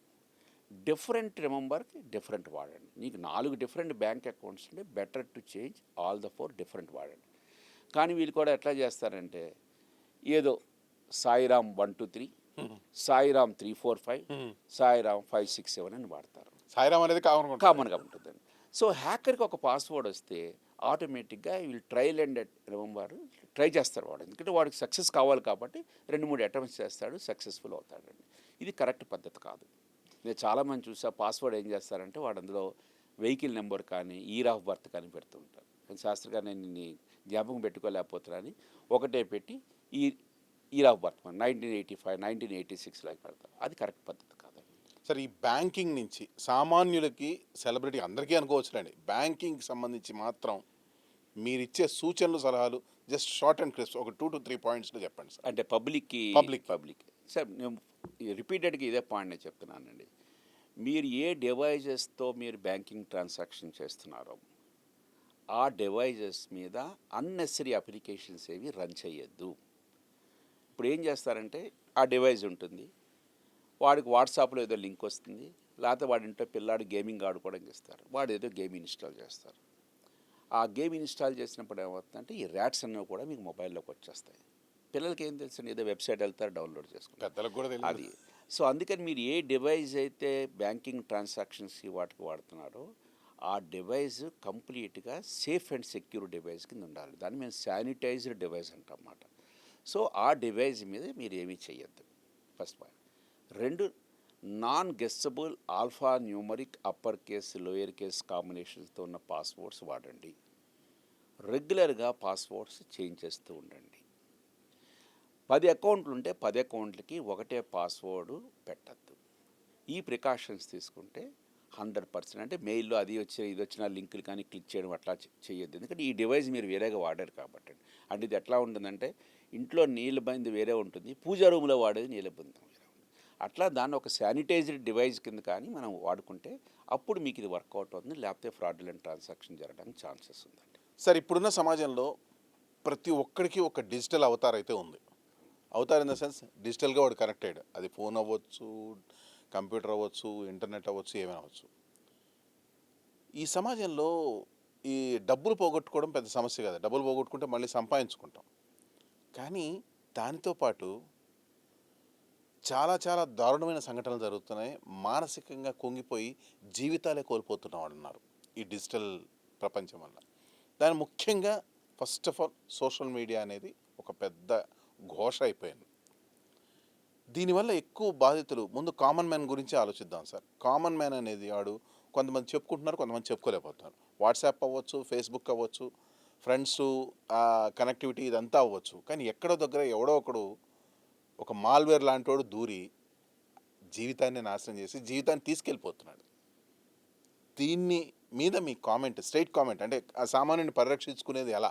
నేను డిజిటల్లో ఉన్నాను కానీ నేను కాపాడబడాలి ఎలా? అంటే అది 2 సైడ్లు అండి, మీ సైడే కాదు, గవర్నమెంట్ సైడ్ కూడా మీకు చెప్తా. ఏమి లాస్ తీసుకొచ్చారు అది కూడా నేను చెప్తాను. రెమీడియల్ మెజర్స్ ఉన్నాయి కూడా చెప్తే ఎవరైనా విక్టిమ్ అయిన తర్వాత కూడా.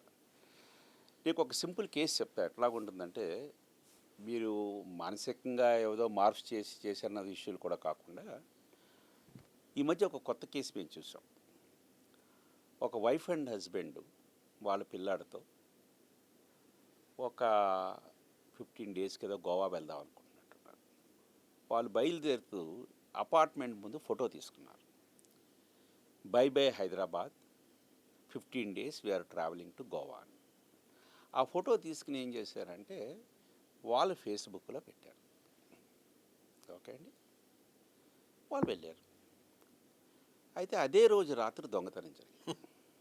అదే వాళ్ళ ఇంట్లో దొంగతనం జరిగింది. అసలు దొంగతనం జరిగినప్పుడు యాజ్ యూజువల్గా సీసీటీవీ కెమెరాస్ చూసి పోలీసులు ఐడెంటిఫై చేసి ఆ దొంగను పట్టుకున్నారు. ఇక్కడ అన్ఫార్చునేట్ ఏంటంటే దొంగ కూడా బీటెక్ కంప్యూటర్ సైన్స్ చేసిన వాడే, క్వాలిఫైడ్. అయితే వాడు నువ్వు దొంగతనం ఎట్లా చేసావురా, వీళ్ళు ఊరు వెళ్ళినట్టుగా నీకు అదే ఎట్లా తెలిసిందని వాడిని అడగడం జరిగింది. వాడు ఏం చేస్తాడంటే సోషల్ మీడియాలో పోస్టులన్నీ చూస్తూ ఉంటాడు. వాడికి ఈ పోస్ట్ కంటపడింది. వీళ్ళు పోస్ట్ చేసిన ఫోటోగ్రాఫ్ని తీసుకుని గూగుల్లో మీకు గూగుల్ లెన్స్ అనేవి ఉంటుంటాయి. మీరు ఆ ఫోటోగ్రాఫ్ని మీరు అప్లోడ్ చేస్తే ఆ ఏఐలో కూడా ఇప్పుడు చాలా వచ్చాయి. ఆ బ్యాక్గ్రౌండ్లో ఉన్న అపార్ట్మెంట్ లొకేషన్ జియో లొకేషన్ ఇస్తుంది మీకు. ఓకే, ఫర్ ఎగ్జాంపుల్ నేను ఎక్కడో బెంగళూరులో ఒక రెస్టారెంట్కి వెళ్ళి బ్రేక్ఫాస్ట్ చేశాను. ఆ రెస్టారెంట్ ఫోటో అక్కడ ఉంది. Had a very good breakfast, selfie తీసుకు పెట్టాను. ఆ బ్రేక్ఫాస్ట్ ఎక్కడుందో మీకు తెలుసుకోవాలి, మీకు ఉంది, మీరు చూసారు ఆ ఫోటో. మీరు వెళ్ళి దాన్ని తీసుకెళ్ళి గూగుల్ లెన్స్లో అక్కడ పెట్టినప్పుడు అది ఆ వెనకాల బ్యాక్గ్రౌండ్ బట్టి దాన్ని బట్టి ఇమేజ్ ఐడెంటిఫై చేసి ఈ లాటిట్యూడ్ లాంగిట్యూడ్లో ఈ రోడ్డు మీద ఉందని చెప్పి చెప్తుందండి. అలాగే ఈ దొంగకి ఈ అపార్ట్మెంట్ ఎక్కడుందో చూపించింది. వాడు ఆ ఫోటో పెట్టుకుని అపార్ట్మెంట్ దగ్గరికి వెళ్ళి సెక్యూరిటీ గార్డ్కి నేను ఏదో ఇలాగా ఆన్లైన్లో ట్రాన్స్ఫర్ చేసే బ్లింకిట్లని ఇట్లా ఉంటుంటాయి కదా, ఇలా డెలివరీ బాయ్ అని చెప్పి ఇది వాళ్ళ ఫోటోగ్రాఫ్ వీళ్ళకి నేను డెలివరీ చేయాలంటే వాచ్మెన్కి ఏం తెలుసు, వాడు 302లో ఉంటారని చెప్పాడు. వాడికి తెలియదు వీళ్ళు ఊరు వెళ్ళినట్టుగా. అంటే వాళ్ళు 302 అపార్ట్మెంట్ అని వాడు తెలిసి అదే రోజు రాత్రి వీళ్ళు ఆల్రెడీ 15 రోజులు మేము హైదరాబాద్ నుంచి వెళ్తున్నాం అని పెట్టారు కదా, అక్కడ దొంగతనం చేశాడు. అంటే మీరు పోస్ట్ చేసిన ఫోటోగ్రాఫు మీ ఇంట్లో దొంగతనాన్ని జరగడానికి కూడా ఛాన్స్ ఉంది. తాళాలు ఇచ్చినట్టే. అంతేనండి. ఫస్ట్ ఏంటంటే పబ్లిక్ అసలు ఏది పోస్ట్ చేయాలి ఏది పోస్ట్ చేయకూడదు కూడా తెలియట్లేదు. కరెక్ట్. అది ఫస్ట్ పాయింట్ అండి. క్రేజీ అంటే మనమే గొయ్యి తవ్వుకుంటున్నాం, పక్కాడిని ఎందుకు మీరు అడ్వాంటేజ్ ఇస్తున్నప్పుడు వాడు యూటిలైజ్ చేసుకుంటున్నాడు అంతే. అసలు ఫస్ట్ ఏది పోస్ట్ చేయాలి ఏది పోస్ట్ చేయకూడదని వీళ్ళకి తెలవాలండి. అంటే కంప్లీట్ డీటెయిల్స్ ఎట్లా రాస్తారు, ఏదో జాతకం చెప్తుంది మా ఫేస్బుక్ అని ఫేస్బుక్ని ఓపెన్ చేసిన వాడు ఏమైనా అడిగితే details, date of birth, place of birth, time of birth మొత్తం అంతా రాసేస్తాడు. నువ్వు రాస్తే రాయి, పబ్లిక్కి అదంతా కనిపించేటట్టుగా పెడతాడండి. సో ఫస్ట్ పాయింట్ ఏంటంటే ఏది పోస్ట్ చేయాలి ఏది పోస్ట్ చేయకూడదు, ఏ డేటా సోషల్ మీడియాకి ఇవ్వాలి ఇవ్వకూడదు ఫస్ట్ పాయింట్ పబ్లిక్ తెలవాలి. పోనీ నువ్వు పోస్ట్ చేసావు, అది అడిగింది కంపల్సరీగా. పబ్లిక్ అందరూ చూడొచ్చా, ఓన్లీ ప్రైవేట్ అని అకౌంట్ అని తెలవాలండి. రైట్. మీకు ఫేస్బుక్లు కానీ వీటన్నిటికి వెళ్తే ప్రైవసీ సెట్టింగ్స్ అని ఉంటాయి. వీళ్ళకి తెలియదు అసలు ప్రైవసీ సెట్టింగ్ అంటే ఏంటంటే. ఆ ప్రైవసీ సెట్టింగ్కి వెళ్ళి ఇది పబ్లిక్ కాదు ప్రైవేట్ అని మీరు అకౌంట్ ప్రైవేట్కి పెట్టుకోవాలి. ప్రైవేట్ పెట్టుకున్న తర్వాత మీరు ఏదైనా పోస్ట్ చేస్తే దాన్ని ఎవరు యాక్సెస్ చేయొచ్చు ఎవరు యాక్సెస్ చేయకూడదు మీరు పని పెట్టుకోవచ్చు. ఇవన్నీ కంపల్సరీగా privacy settings geo location of చేసుకోవాలి. వచ్చిన ప్రతి రిక్వెస్ట్ని యాక్సెప్ట్ చేయకూడదు. ఇవన్నీ మీరేమీ ఇంప్లిమెంటేషన్ చేయకుండా మీరు డైరెక్ట్గా ఫోటోగ్రాఫ్ పెట్టేసి ఆ ఫోటోగ్రాఫ్ అందరూ యాక్సెస్ చేసేటట్టుగా పెట్టి ఇంక్లూడింగ్ జియో లొకేషన్ కూడా మీరు ఆన్ చేస్తే ఏదైనా జరగడానికి ఛాన్స్ ఉందండి. సో మీరు కొన్ని ఫోటోగ్రాఫ్స్ని మీరు చూడండి, డౌన్లోడ్ చేసుకుందామన్నా డౌన్లోడ్ చేసుకోలేరు. మీరు ఆ ప్రైవసీ సెట్టింగ్స్లో చేంజ్ చేయాలి కంపల్సరీగా. ఎవరు డౌన్లోడ్ చేసుకోవచ్చు ఎవరు డౌన్లోడ్ చేసుకోకూడదు. జియో లొకేషన్ ఆఫ్ చేసాం, మనం ఎక్కడున్నామో వాళ్ళకి తెలియకూడదు. ఇట్లాంటి ఏ కంటెంట్ వీళ్ళు పోస్ట్ చేసుకోవాలో వీళ్ళకి తెలవాలండి. First and the foremost. Okay, that is very very clear about it. అవేమీ తెలియకుండా అప్లోడ్ చేసేస్తే ఎవరైనా డౌన్లోడ్ చేసుకుంటారు, ఎవరైనా కూడా దాన్ని మార్పు చేసి దాన్ని ఏదైనా వాడుకోవచ్చు. ఇంకా తర్వాత ఈ చాలాసార్లు ఇవి జరిగిన తర్వాత వాళ్ళు ఏం చేస్తారంటే ఇమీడియట్గా పోలీసుకి కంప్లైంట్ చేసి సార్ నేను అకౌంట్ బంద్ చేసేసాను అంటాడు. నా ఫేస్బుక్ క్లోజ్ చేసేసాను సార్, నా ట్విట్టర్ క్లోజ్ చేసేసాను, అన్నీ క్లోజ్ చేశాను, అన్నీ డిలీట్ చేసేసాను సార్, నా ఫేస్బుక్లో పోస్ట్ చేసిన ఫొటోస్ అన్నీ డిలీట్ చేసాను చెప్తాడు. మీరు ఒక్కటి జ్ఞాపకం పెట్టుకోండి, ఒక్కసారి ఇంటర్నెట్లోకి వెళ్ళి మీరు సోషల్ మీడియాలో పెడితే తర్వాత మీరు డిలీట్ చేస్తే మీరు డిలీట్ చేశారు, కానీ ఇంటర్నెట్ నుంచి అది బయటకు పోలేదు. అదొక్కటి జ్ఞాపకం పెట్టుకోవాలండి. చాలామందికి ఏం చేస్తే సార్ నేను ఫేస్బుక్ అకౌంట్ క్లోజ్ చేసేని జరిగిన తర్వాత అంటే మీరు అనుకుంటున్నారు మీ డేటా అంతా పోయింది అనుకుంటున్నారు. ఏం పోలేదండి, అది కంపల్సరీగా వెళ్ళిపోయింది. అందుకే ఒక్కసారి అకౌంట్ ఓపెన్ చేస్తే లైఫ్ లాంగ్ మీ డేటా అక్కడ ఉన్నట్టే. అంటే డెలీట్ చేసినోడైతే రిట్రైవ్ చేయలేడు కానీ హ్యాకర్ చేతిలో ఉంటుంది. హ్యాకర్ అంటే మిగతా పబ్లిక్లో ఉంది, సర్వర్లో కూడా ఉందండి. సర్వర్లో కూడా ఉంది. ఆ పార్టీకి ఎవరైనా ట్యాగ్ చేసి ట్రాన్స్ఫర్ చేశారనుకోండి, ఫార్వర్డ్ చేసుకుని అక్కడ ఉంటుంది, అక్కడ మీరు డిలీట్ చేయలేరు. It can't be deleted for ever. Correct. అందుకే ఇంటర్నెట్లోకి మీరు ఒకసారి ఎంటర్ అయిన తర్వాత మీరు క్లోజ్ చేసుకుంటే మీ సాటిస్ఫాక్షన్ అకౌంట్ క్లోజ్ చేసుకోవచ్చు, కానీ మీ డేటా పోతుంది. అందుకే పోస్ట్ చేసే ముందే జాగ్రత్త పడండి. అది first point I want to say. మన వ్యక్తిగత జీవితాన్ని పూర్తిగా బహిర్గతం చేస్తున్నాం. కరెక్ట్గా చెప్పాలంటే వ్యక్తిగత జీవితాన్ని బహిర్గతం చేస్తున్నాం. ఆ బహిర్గతం చేసింది ఎప్పటికీ పోదు, మాయ చేయలేము. చేయలేరండి. ఓకే, అది పాయింట్. ఎందుకంటే ట్యాగింగ్ జరిగిపోవచ్చు, ఒకరి నుంచి వాళ్ళు ఫార్వర్డ్ జరిగిపోవచ్చు. మీరు ఒక ఫేస్బుక్లోనే ఉండొచ్చు, రేపొద్దున ట్విట్టర్లోకి మారిపోవచ్చు, యూట్యూబ్లోకి మారిపోవచ్చు. ఆ ఇమేజ్ని ఎవరైనా తీసుకొని మీరు చూసే ఉంటుంటారు సెక్స్టోర్షన్ కేసెస్ అని చెప్పి. ఒక వీడియోలో మీ ఫోటోగ్రాఫ్ పెట్టి దాన్ని ఒక వీడియో తయారు చేసి మీకే బెదిరించవచ్చు. సో ఇట్లాగేంటంటే దీన్ని కంట్రోల్ చేయడం చాలా కష్టం. అందుకే ఏదో కాలిన తర్వాత పట్టుకోవడం అని కాకుండా ముందే జాగ్రత్త పట్టుకోండి. ఏ డేటా ఇవ్వాలి, ఏ డేటా ఇవ్వకూడదు, ప్రైవసీ సెట్టింగ్స్లో దీన్ని ప్రైవేట్ అకౌంట్ కింద పెట్టుకోవడం, తర్వాత జియో లొకేషన్ స్టాప్ చేసుకోవడం ఇంపార్టెంట్ అండి. 2, ప్రతి స్ట్రేంజర్ నుంచి యాక్సెప్ట్ చేయొద్దు. రిక్వెస్ట్ రాగానే యాక్సెప్ట్ చేస్తారు. ఎందుకంటే మొట్టమొదటిలో క్రేజ్ ఎట్లా ఉంటుందంటే, మీకు నాకు నెంబర్ ఆఫ్ ఫాలోవర్స్ ఉన్నారా అని ఒక క్రేజ్ ఉంటుంది. ఆ క్రేజ్ మూలంగా ఏంటంటే వచ్చిన ప్రతి రిక్వెస్ట్ క్లిక్ చేస్తారు. దానికి రామిఫికేషన్స్ చాలా ఉంటాయండి. ఫర్ ఎగ్జాంపుల్ ఏమవుతుందంటే, నేను ఏదో ఒక పొలిటీషియన్స్ది నాకు వచ్చింది రిక్వెస్ట్, నేను పొలిటీషియన్స్ బొమ్మ చూసి యాక్సెప్ట్ చేశా. వాడు ఇమీడియట్గా ఏమవుతుందంటే నా అకౌంట్లో ఉన్న వాళ్ళందరినీ వాడు చూడగలుగుతాడు. వాడేం చేస్తాడంటే మెసెంజర్లో, ఫేస్బుక్ మెసెంజర్లో వాడు పంపిస్తాడనమాట, ఇట్లా నేను శాస్త్రి ఫ్రెండ్ని, నేను ఇక్కడ అమెరికాలో స్టక్అప్ అయిపోయాను ఇరాన్ వార్ మూలంగా, నా క్రెడిట్ కార్డ్ డబ్బులు ఎన్ని అయిపోయి, ఇమీడియట్గా నా అకౌంట్ ట్రాన్స్ఫర్ చేయండి అని అడుగుతాడు. మీరేంటో చూస్తారో వీడు మన ఫ్రెండే, శాస్త్రి ఫ్రెండే కదా అని చెప్పి మీరు యాక్సెప్ట్ చేస్తారు. మీకు చాలా అకౌంట్స్ ఫేక్ ఉంటాయండి. సో చాలా జాగ్రత్తగా ఉండాలి. ఏ స్ట్రేంజర్ దగ్గర నుంచి వెరిఫై చేయకుండా యాక్సెప్ట్ చేయొద్దు. ఎంతమంది ఫ్రెండ్స్ ఉన్నారు, మ్యూచువల్ ఫ్రెండ్స్ ఎంతమంది ఉన్నారు, ఎప్పటి నుంచి అకౌంట్ ఓపెన్ అయింది, మోస్ట్ ఇంపార్టెంట్ నేను చెప్తున్నా. 3 ఏళ్ళు 4 ఏళ్ళు మినిమం అకౌంట్ లేకపోతే మీరు ఓపెన్ చేయొద్దండి. ఎందుకంటే ఇవాళ క్రియేట్ చేస్తాడు, నలుగురు పంపిస్తాడు, ఎవరో ఒకరు క్లిక్ చేస్తాడు, మ్యూచువల్ కదా అని మీరు యాక్సెప్ట్ చేస్తారు. ఒకరి నుంచి అట్లా స్ప్రెడ్ అయిపోతున్నమాట. మీరు కనీసం దాన్ని చూసి అరే ఇదివరకు ఒక్కో ఫోటోగ్రాఫ్ ఉండేది, ఇప్పుడు కొత్త ఫోటోగ్రాఫ్ అదే నేమ్తో ఎలా వచ్చింది, మీరు ఆలోచించాలి. అందుకే మీరేంటే ఆలోచించండి ఫస్ట్. తర్వాత ఏంటంటే ఐడెంటిఫై చేసి దెన్ కన్ఫర్మేషన్ చేసుకోండి. అంతేకాని ఆలోచించకుండా డైరెక్ట్గా క్లిక్ చేయొద్దు. అది సెకండ్ ప్రికాషన్. స్ట్రేంజర్స్ నుంచి అది యాక్సెప్ట్ చేయదు. స్ట్రేంజర్స్ నుంచి వచ్చిన తర్వాత వాళ్ళు స్ట్రేంజర్ ఏమైనా లింక్ పంపిస్తే తర్వాత ఆ లింక్ని మీరు క్లిక్ చేయొద్దండి. అది వెరీ వెరీ ఇంపార్టెంట్. సో ఆలోచించాలన్నమాట. ఆ లింక్ మీరు క్లిక్ చేయకుండా ఇది మీరు ఐడెంటిఫై చేయాలి. ఫస్ట్ ఈ బేసిక్ ప్రికాషన్స్ లేకపోతే సోషల్ మీడియా అనేది బిగ్ ప్రాబ్లం అయిపోయింది మనకి. తర్వాత మీకు ఇంకా ఈ సోషల్ మీడియా సైడ్ రెగ్యులేషన్సే ఉన్నాయి. మీకు ఇండియాలో government of India Indian information technology act అని 2001లో తీసుకొచ్చింది. అలాగే దానికి అమెండ్మెంట్స్ కూడా జరిగాయి. Indian information technology act 2008 amendments జరిగాయి. ఈ రెండూ కాకుండా 2021లో ఇన్ఫర్మేషన్ టెక్నాలజీ గైడ్లైన్స్ ఫర్ ఇంటర్మీడియటరీస్ అని వచ్చింది. ఇప్పుడు మీరు ఒక పోస్ట్ సోషల్ మీడియాలో పెట్టారనుకోండి, ఫేస్బుక్ అన్నవాడిని ఇంటర్మీడియటరీ అంటారు అన్నమాట. యూట్యూబ్లో పెట్టారనుకోండి, యూట్యూబ్ అని ఇంటర్మీడియటరీ అంటారు అన్నమాట. వీళ్ళకి కొన్ని రెగ్యులేషన్స్ ఇచ్చింది. అది 2026 జనవరిలో మళ్ళీ అమెండ్మెంట్ చేసిందండి. వాటి ప్రకారం ఫస్ట్ పాయింట్ ఏం చెప్తానంటే, ఈ ఇంటర్మీడియట్స్ ఒకప్పుడు they are not liable for prosecution. వాళ్ళకేం తెలుసు, మీరు ఏదో అప్లోడ్ చేశారు, వాడు చూడ కదా ప్రతిదీ. తర్వాత గొడవ అయ్యి అది తీయమంటే చేస్తుంటారు. మీకు ఎప్పుడంటే మీరు 1990sలోనే Baji.com అని ఒక పెద్ద ఇష్యూ జరిగింది, మీరు వినే ఉంటారు. అది ఆన్లైన్ ప్లాట్ఫామ్లో ఎవరో ఒక వీడియో తయారు చేశాడు, పోర్నోగ్రఫీ. ఆ పోర్నోగ్రఫీ వీడియో అప్లోడ్ చేశాడు. $5 అనుకున్నారు, కొద్దిమంది కొనుక్కున్నారు. అయితే వాడు criminal, no doubt about it. Okay, వాడిని అరెస్ట్ చేయొచ్చు. నువ్వు ఇక్కడ అప్లోడ్ చేసావు కదా అంటే ఈ ఇంటర్మీడియట్ని మనం అరెస్ట్ చేయలేం. అప్పుడు జరిగింది. మీరు Baji.com CEO ఇండియా వచ్చినప్పుడు వాడిని అరెస్ట్ చేశారు. పెద్ద గొడవ అయింది దాని గురించి. మీరు చూస్తే Baji.com SS government of India అంటే కేసు తెలుస్తుంది మీకు. వాళ్ళు అన్నది ఏంటంటే, నేను సర్వీస్ ప్రొవైడర్ని, ప్రతి వ్యక్తి ఏం అప్లోడ్ చేశాడో నాకు తెలియదు, అది డేటా ఎన్క్రిప్షన్లో ఉండొచ్చు. అందుకని చెప్పి వాడికి నేను స్టోరేజ్ స్పేస్ ప్రొవైడ్ చేశాను, దాన్ని వాడు దేనికి వాడుకుంటున్నాడు నాకేం రెస్పాన్సిబిలిటీ అని అన్నారు.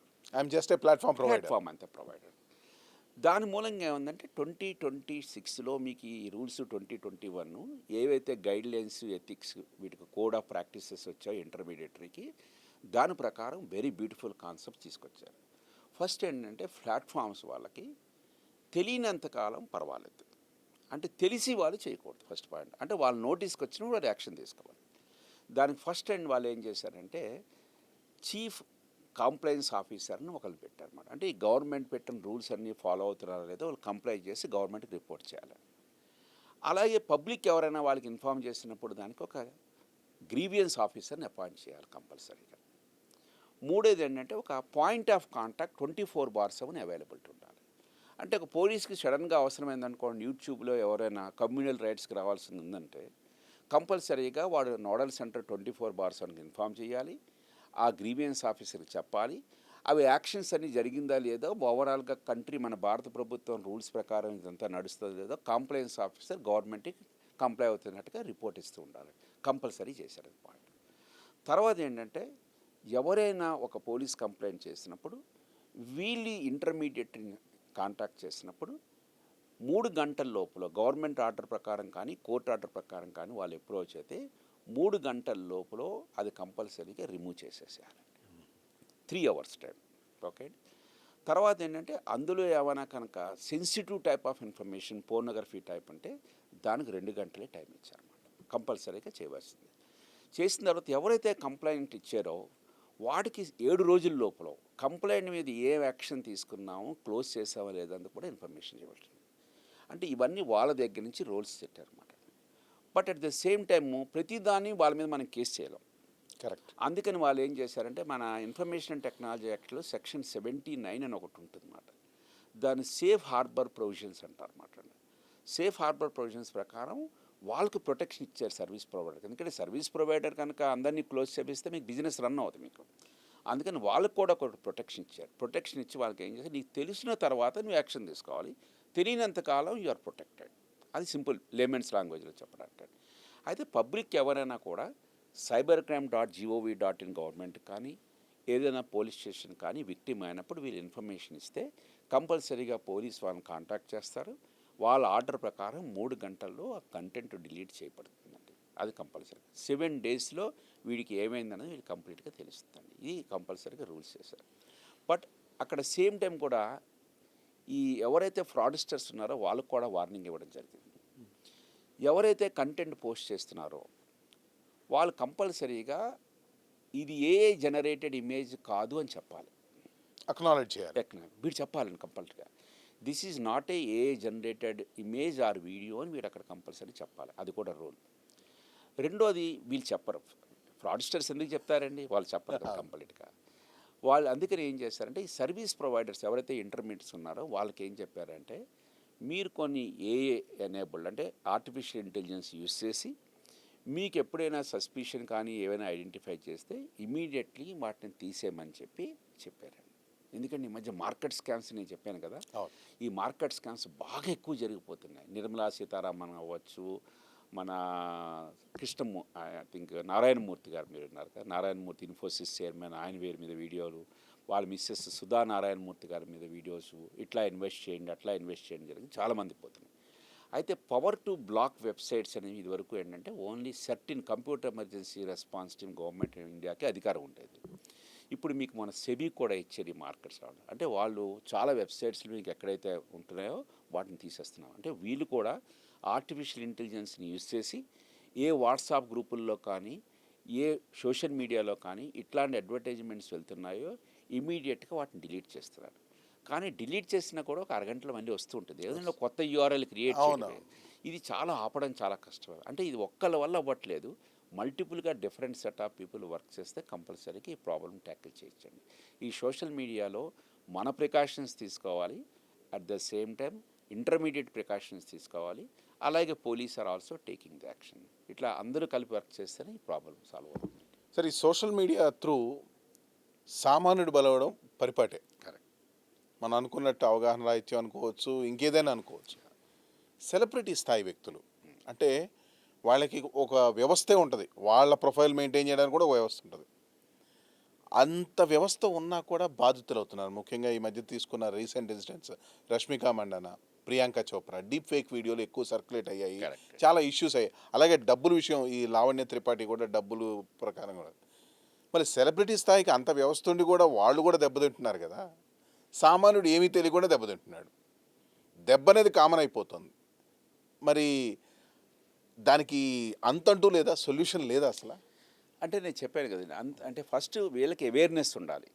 అది సామాన్యులకి. రైట్ ఓకే ఆ, ఉమ్. 100% వీళ్ళకి అవేర్నెస్ పాపం వీళ్ళకి తెలియని వాళ్ళు కూడా వాళ్ళు మార్పు చేసి పెట్టడానికి ఛాన్స్ ఉంది నేను అవును కాదట్లేదు. అవును.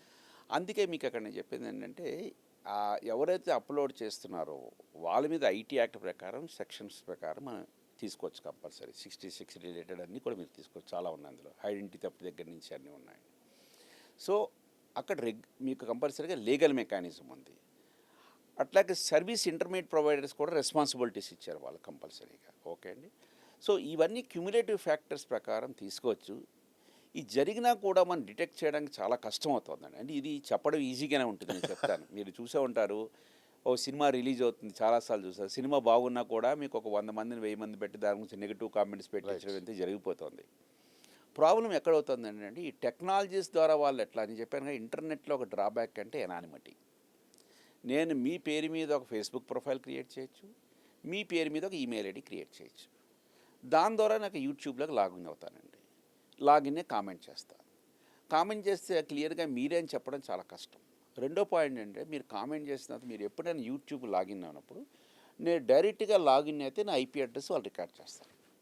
అయితే వీళ్ళు ఏం చేస్తారంటే డైరెక్ట్గా లాగిన్ అవ్వరండి, వీళ్ళు విపిఎన్స్ అని వాడతారు అన్నమాట, వర్చువల్ ప్రైవేట్ నెట్వర్క్స్ అని వాడతారు, లేకపోతే ప్రాక్సీ సర్వర్స్ అని కొన్ని వాడుతుంటారు. మీరు ఎప్పుడైతే వాటి ద్వారా మీరు యూట్యూబ్ కానీ సోషల్ మీడియాకి లాగిన్ అయినప్పుడు వాటి ఐపీ అడ్రసెస్ వాటికి వస్తుంది, కానీ మీ ఒరిజినల్ ఐపీ అడ్రస్ అని తెలియదండి. అట్లాంటప్పుడు tracing and tracking of these people is very tough task. ఎప్పుడైనా ఏ ఫ్రాడిస్టర్ అయినా అదే చేస్తారండి.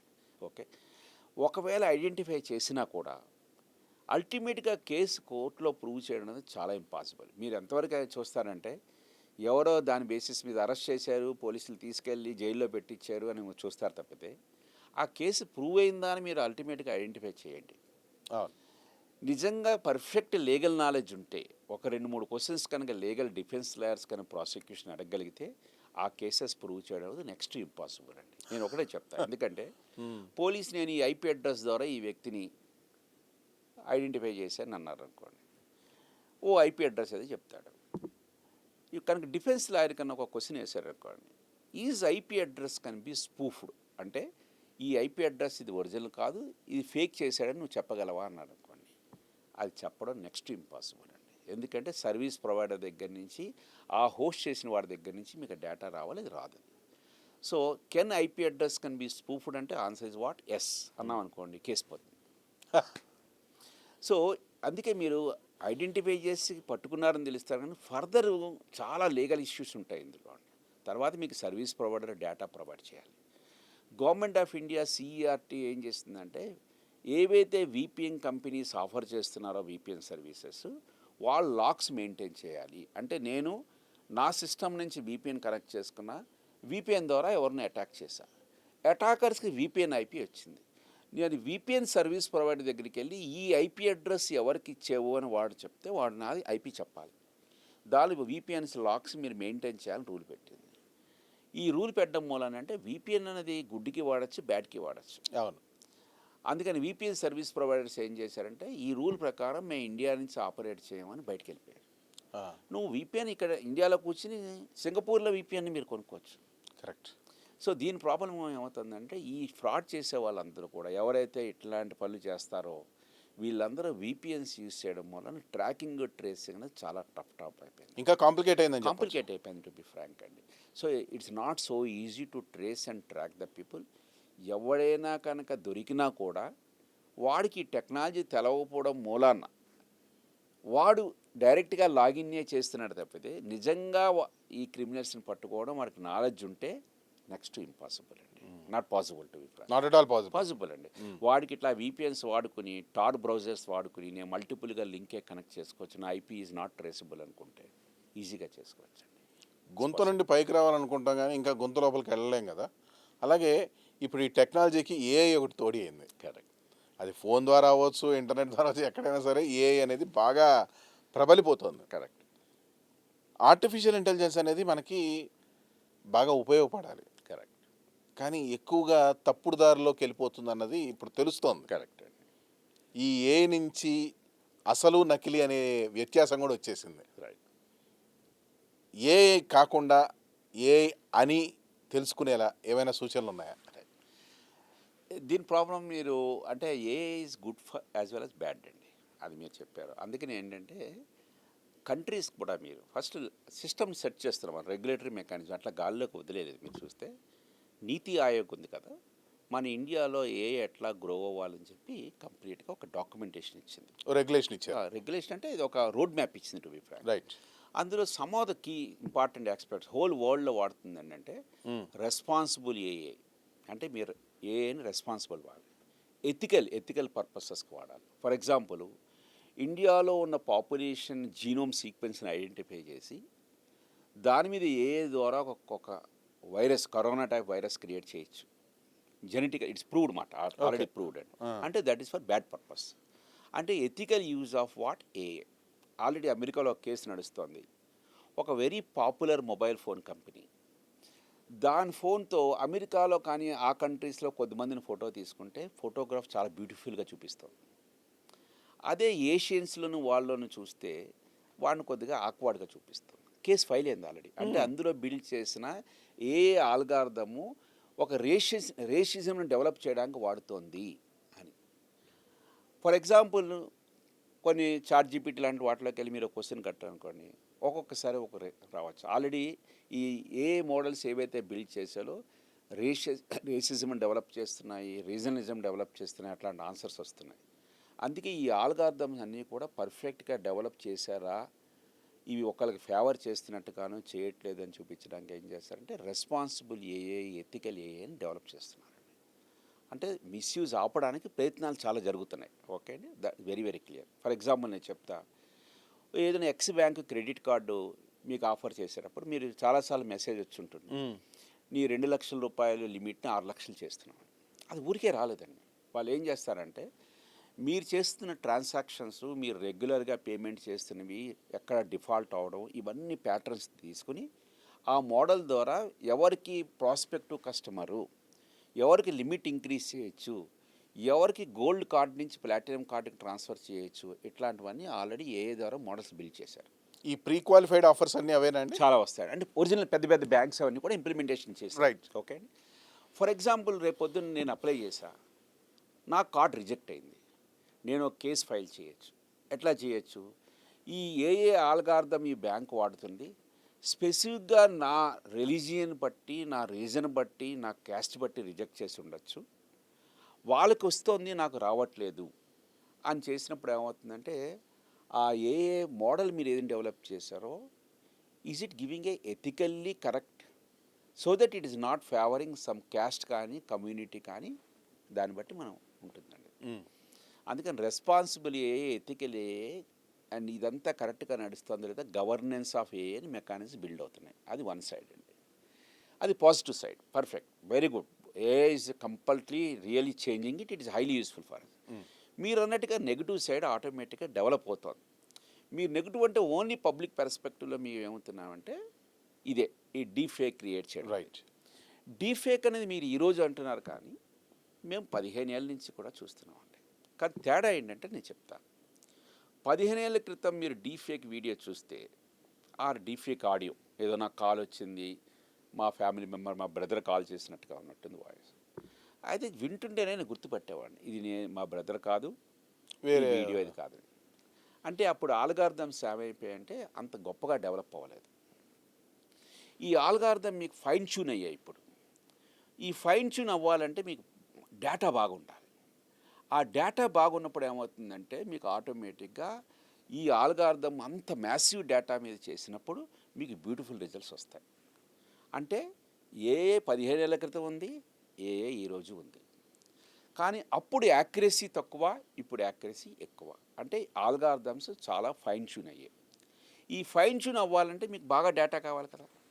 ఈ డేటా ఎక్కడి నుంచి తీసుకొచ్చారు వీళ్ళు? మీరు నేనే కారణం. మీరు చూడండి, ఫేస్బుక్లో ఒక 9-10 సంవత్సరాల క్రితం మీరు వెళ్ళారు, ఒక యాప్ వచ్చింది, mister Sastri do you want to know how you will appear at the age of 30, 40, 50, 60, 80 అని ఒకడు వచ్చింది. ప్లీజ్ అప్లోడ్ అవర్ ఫోటోగ్రాఫ్ అన్నారు. మీరు ఫోటోగ్రాఫ్ అప్లోడ్ చేశారు, మీరు చూస్తారో 30 ఏళ్ళకి నేను ఎట్లా ఉంటా, 50 ఏళ్ళకి ఎట్లా ఉంటా, 70 ఏళ్ళకి ఎట్లా ఉంటా, 80 ఏళ్ళకి మీరు చూసే ఉంటారు కదా. లేకపోతే నేను ఏదో చూస్తున్నా, Sastri do you want to know how your appear in which character in Baahubali movie అంటాడు. మనం అట్లా ఫోటోగ్రాఫ్ పెట్టగానే అది ఏదో నీ ఫేస్ కట్టప్ లాగా ఉంటుందని ఏదో ఇస్తాడు. మనం ఆనందపడతాం, అరే మనం ఇట్లా ఉన్నామని. యాక్చువల్గా మీ ఫోటోగ్రాఫ్ని వాడు ఈ ఆల్గారిథమ్స్ ఫైన్ ట్యూన్ చేయడానికి వాడుకున్నాడు. ఓకే. అంటే మన డేటానే మన మీద ప్రయోగిస్తున్నారండి ఈరోజు. అంటే మనకి ఆ సెన్స్ లేదప్పుడు. నేను ఈరోజు కూడా ఫర్ ఎగ్జాంపుల్ నేను ఇక్కడి నుంచి బంజారా హిల్స్ వెళ్ళాలనుకోనుకోండి, నేను యూట్యూబ్లోకి మన గూగుల్ మ్యాప్స్లోకి వెళ్ళి బంజారా హిల్స్ నా రెసిడెన్స్ తార్నాకా నుంచి నేను పెడతాను. ఈ కొత్త జనరేషన్ వాళ్ళు ఉన్నారు, వాళ్ళు ఎంతసేపు ఏం చేస్తారు, బటన్ నొక్కి బంజారా హిల్స్ రోడ్ నెంబర్ 1 అంటాడు. వాయిస్ మీ వాయిస్ వెళ్ళిపోయింది. పాయింట్ అర్థమైందండి. అంటే మీరు ఏం డేటా వాళ్ళకి ఇస్తున్నారు, మీరు బి సర్ప్రైజ్ టు నో. నేను చాలామంది అవసరం ఉన్నా లేకపోయినా ఇది నా మొబైల్ ఫోన్. నేను మీకు తెలిసి నేను ఎట్లాంటి ఆర్గనైజేషన్స్లో పనిచేశానో మీకు తెలుసు. ఓకే అండి. నేను ఎప్పుడు కూడా నా మొబైల్ ఫోన్కి పాస్వర్డ్ అవసరమా అని నేను అనుకోలేదండి. ఓకే. ఈరోజు కూడా మీరు యాక్సెస్ చేసుకోవచ్చు, నా మొబైల్ ఫోన్కి పాస్వర్డ్ ఉండదు. ఓకే. అంటే నేను అంత గొప్ప వ్యక్తి, పాస్వర్డ్ పెట్టే అంత గొప్ప వ్యక్తి నేను అనుకోను. అంటే అందులో అంత గొప్ప డేటా లేదండి. రైట్. చాలామంది ఏం చేస్తారు, ఊరికే ఫింగర్ ప్రింట్ పెడతారు. చూసా బయోమెట్రిక్ డేటా ఇస్ గోయింగ్. ఆ బయోమెట్రిక్ డేటా మొబైల్లో ఒకవేళ కొన్ని కంపెనీస్ లాగే అనుకోండి, మీ డేటా పోయినట్టే. సార్ ఈ లెక్కన ఇక్కడ ఒక చిన్న doubt sir, sorry to interrupt you. ఒక రకంగా ఇప్పుడున్న ప్రతి ఒక్కళ్ళు almost all digitally connected. Correct. వాళ్ళ డేటా మొత్తం ఆల్రెడీ ఉంది. అదే నేను ఇంకా మీకు కొన్ని పాయింట్స్ చెప్తాను, మీరు అక్కడే ఆపేమాట, ఎందుకంటే దాని కంటిన్యూషన్. ప్లీజ్. మనం ఇక్కడ left and right diagnostic laboratories ఉంటాయి, వెళ్తాము బ్లడ్ గ్రూప్లు ఇచ్చేస్తాము, ఎట్లా చేసేస్తాము.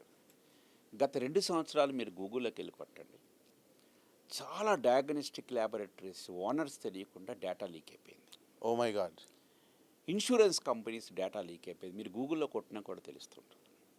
సపోజ్ ఒక 20 కోట్ల ఇండియన్ మనుషులది మెడికల్ రికార్డ్స్ పోయాయి అనుకుందాం. అంటే వాడికి అందులో ఏమక్కర్లేదు అనమాట. Sastri Hyderabad, Krishna Hyderabad, O positive blood group, AB group అని అట్లా పోయింది అనుకుందాం. బ్లడ్ గ్రూప్ అయితే మినిమం చేపిస్తారు. అవునవును. దాని ప్రకారం దాన్ని అనలిటిక్స్ చేసి ఒక హైదరాబాద్లో ఓ పాజిటివ్ బ్లడ్ గ్రూప్ వాళ్ళు ఎక్కువ ఉన్నారని లెక్క పెట్టాడు. ముంబైలో ఏబీ పాజిటివ్ ఉన్నవాడు ఎవడో ఎక్కువ ఉన్నాడని లెక్క. ఆ కంట్రీ ఒక కోవిడ్ టైప్ ఆఫ్ వైరస్ని తయారు చేసి ఓ పాజిటివ్ ఇంపాక్ట్ అయ్యేటట్టుగా చేస్తే చాలామంది హైదరాబాద్లో చచ్చిపోవడానికి ఆస్కారం ఉంది. దీన్ని బయో వెపన్ ప్రోగ్రామ్ అంటారు, మేము బయో వార్ అంటాం యాక్చువల్గా. అంటే మనం మన డేటాని ఎవరు ఎక్కడ ఎట్లా వాడుతున్నారో ఎవరికి తెలియదు. ఆ పాయింట్ అదే నేను చెప్పేది. మనం ఇష్టం వచ్చినట్టుగా డేటాలు ఇవ్వడం మొదలుపెట్టాం. మనకేమీ లేదు. నేను ఎవరైనా ఫ్లైట్లో వెళ్తున్నాను నిన్న ఢిల్లీకి, నా పక్కన ఎవరో కూర్చున్నారు, వాడు సరదాగా ఏం చేస్తారు సార్ అంటే, నేను ఏదో ఆస్ట్రాలజర్ అన్నా. అంటే నేను టు బి ఫ్రాంక్ ఏదో ఆస్ట్రాలజీ బుక్ అయితే చదువుతున్నట్టు ఏదో నోట్ అంతే. వాడు ఎంతకాలం చేస్తానంటే నేను ఏదో సరదాగా 15 years నుంచి చేస్తున్నాను అన్నాడు. వాడు నేము, వాళ్ళ ఫాదర్ నేము, పుట్టిన ఊరు, వాడి నక్షత్రం, రాశి అన్నీ చెప్పేసి, సార్ ఢిల్లీ వచ్చే లోపల నాకు ప్రమోషన్ వస్తుందో లేదో చెప్పండి. అంటే మనం అడగందే డేటా ఇచ్చేస్తుంది మన కల్చర్. అన్ఫార్చునేట్గా ఈ డేటా ఇవ్వడం అన్నది ఎవరు ఏ డేటాను వాడుతున్నారో ఎవడో తెలియట్లేదు. అంటే ఈ సోషల్ మీడియాలో కూడా ప్రాబ్లం అయిపోతుంది. మీరు అన్న ఇప్పుడు డీఫేక్ ఏమైనా వచ్చిందని, ఈ డీఫేక్ ఆల్గారిథమ్స్ అవన్నీ ఎట్లా బాగా బిల్డ్ చేశారా అంటే, ఈ మనం అప్లోడ్ చేసిన డేటాను అందరూ వాడారు. మన కన్సెంట్ తీసుకున్నారంటే ఆన్సర్ ఎస్. మీరు ఏవైతే యాప్ నువ్వు 40 ఏళ్ళకి ఎట్లా ఉంటాయి, 50 ఏళ్ళకి ఎట్లా ఉన్నా మీరు డౌన్లోడ్ చేసి మీరు ఫోటో పెట్టినప్పుడు అది కొన్ని క్వశ్చన్స్ అడుగుతుంది కింద, మనం ఎవరు చదవం, అది టిక్ మార్క్ కొట్టేస్తాం. ఆ టిక్ మార్క్ కొట్టేసి మన ఇంట్రెస్ట్ ఏంటి, నేను 80 ఏట ఎట్లా ఉంటావో చూసుకోవడానికి, ఎవరే నాకు ఇట్లా ముడతలు పడతాయి, వైట్గా ఫేస్ వస్తుందని ఇట్లా అనుకుంటాం అన్నమాట. ఆ డేటాను వాళ్ళు చేసి ఈరోజు ఈ ఆల్గారిథమ్స్ డెవలప్ చేశారు సార్. ఓకే. నేను ఇదంతా ఎందుకు చెప్పవలసి వచ్చిందంటే, ఇప్పుడున్న ఆల్గారిథమ్స్ ప్రకారం ఒక నార్మల్ మనిషి డిటెక్ట్ చేయడం చాలా ఇంపాసిబుల్ అండి. మీరు రాసుకోండి. ఎందుకంటే ఇది వరకు కనీసం కొద్దిగా ఐడియా ఉంటే చేయొచ్చు. లిప్ మూమెంటు, సింక్రనైజేషన్, వాయిస్ అవి సింక్రనైజేషన్ సరిగ్గా లేకపోతే చేయొచ్చు. కానీ ఈరోజు అంత బ్యూటిఫుల్ ఏ ప్లాట్ఫామ్స్ వచ్చాయి, excellent large language models build చేశారు, సూపర్బ్ ఆల్గారిథమ్స్ ఉన్నాయి. దాని మూలంగా కామన్ మ్యాన్ అన్నది డిటెక్ట్ చేయడం చాలా కష్టం అండి. రైట్. ఇది ఎంత ఎక్స్ట్రీమ్ కూడా నేను చెప్తా కోర్టులో. మీరు ఇదివరకు చాలా కేసెస్లో చూసుంటారు, ఒక వీడియోలో ఎవరైనా ఒక వ్యక్తి ఇంకో వ్యక్తికి ఏదైనా చేస్తున్నప్పుడు డబ్బులు ఇస్తున్నట్టు, కరప్షన్ కేసెస్లోనూ సూట్ కేసులు ఇస్తున్నట్టు ఉన్నాయనుకోండి, దాన్ని కోర్టులో ప్రొడ్యూస్ చేసేవారు, చేసి ఇది ఒక ఎవిడెన్స్ కింద చూపించేవారు. ఈ రోజుల్లో అది నిలబడట్లేదండి. ఎందుకంటే మీరు అది ప్రూవ్ చేయడం చాలా కష్టం. ఎందుకంటే 99% యాక్యురసీ ఉంటుంది. అందుకే వీడియో, ఆడియో కోర్ట్ ప్రూఫ్స్లో మీకు ఎప్పుడైనా సాఫ్ట్వేర్ యూజ్ చేస్తున్నప్పుడు ఇది వాళ్ళ వాయిస్ అంటే అది ఏం చేస్తుందంటే 90% మ్యాచ్ అయినట్టు ఇస్తుందండి. 100% మ్యాచ్ ఎప్పుడు ఇవ్వదు. ఏది కూడా 100% మ్యాచ్ జరగదు. ప్యాటర్న్ రికగ్నిషన్ టెక్నిక్ అంటాం. 90% జరిగినప్పుడు నన్ను మీరు చెప్పారనుకోండి, అంటే 10% జరగనట్టే కదా. అంతే కదా. అందుకని బెనిఫిట్ ఆఫ్ డౌట్ ఎప్పుడు ఎవరికి ఇస్తారు? ఎక్యూజర్కి ఇస్తారు. కరెక్ట్. అందుకే ఈ ఏఏ రావడం మూలాన ఏమవుతుందంటే కూడా చాలా కేసెస్ కోర్టులో ప్రూవ్ చేయడం కూడా కష్టమైపోతుంది. ఇది ఏఏ జనరేటెడ్ అవునా కాదా అని చెప్పినప్పుడు 70% మ్యాచింగ్, 80% మ్యాచింగ్ అంటుంది. 100% మ్యాచింగ్ అని, నాట్ మ్యాచింగ్ అని చెప్పలేదు అదండి. అందుకని లీగల్గా కూడా దీని మీద ప్రాబ్లమ్స్ వస్తాయి. అందుకే చెప్పా, కేసు ఫైల్ చేయడం ఒకటి, అల్టిమేట్గా ప్రూవ్ చేయడం ఒకటి, మనలో డిఫికల్టీస్ చాలా ఎక్కువ ఉంటాయి.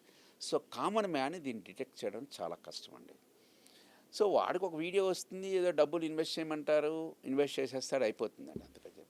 అందుకే ఏంటంటే ఈ ఆల్గారిథమ్స్ యూజ్ చేసి మీరు డిటెక్ట్ చేయలేరు కాబట్టి, ఏవైతే ఇంటర్మీడియటరీస్ ఉన్నాయో, ట్విట్టర్ కానీ అవ్వచ్చు, ఫేస్బుక్ కానీ అవ్వచ్చు, యూట్యూబ్ కానీ అవ్వచ్చు, వాళ్ళకి ఎనఫ్ ఫండ్స్ ఉన్నాయి కాబట్టి వాళ్ళే రికగ్నైజ్ చేసి, వాళ్ళే దీన్ని డిటెక్ట్ చేసి దాన్ని స్ప్రెడ్ చేయడం ఆపగలిగితే మనం ఆప్ చేయొచ్చు. కానీ కామన్ మ్యాన్ను వీటి బట్టి డిటెక్ట్ చేయడం చాలా కష్టం అండి, చాలా కష్టం, మర్చిపోవాల్సింది. ఒక రకంగా మీరు చెప్పడం ఏంటంటే ఈ డిజిటల్ ప్రపంచం నుంచి సామాన్యుడు కాదు, ఎవడు కాదు, తప్పించుకోలేవు. ఇప్పుడు తప్పించుకోవాలి, పూర్తిగా కనెక్ట్ అయిపోయినాం. ఎవరికి వారు మనం మన మనుగడతో మనమే కాపాడుకోవాలి. Thanks a lot sir. చాలా అసలు పెద్ద అవేర్నెస్ ఇచ్చారు నిజంగా చెప్పాలంటే. Thank you very much. So it's really wonderful having you here sir. Right. Thanks a lot for coming to Sakshi sir. Thank you very much. Thanks. నమస్తే సార్. మనం పిడికిట గుట్టు అనేది పిడికిట్లో ఉన్నప్పుడు వరకే గుట్టు, అంతే గుట్టు.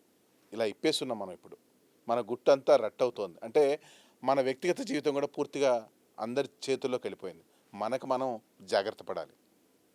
That's all for today. This is Harikrishna signing off for Sakshi Digital.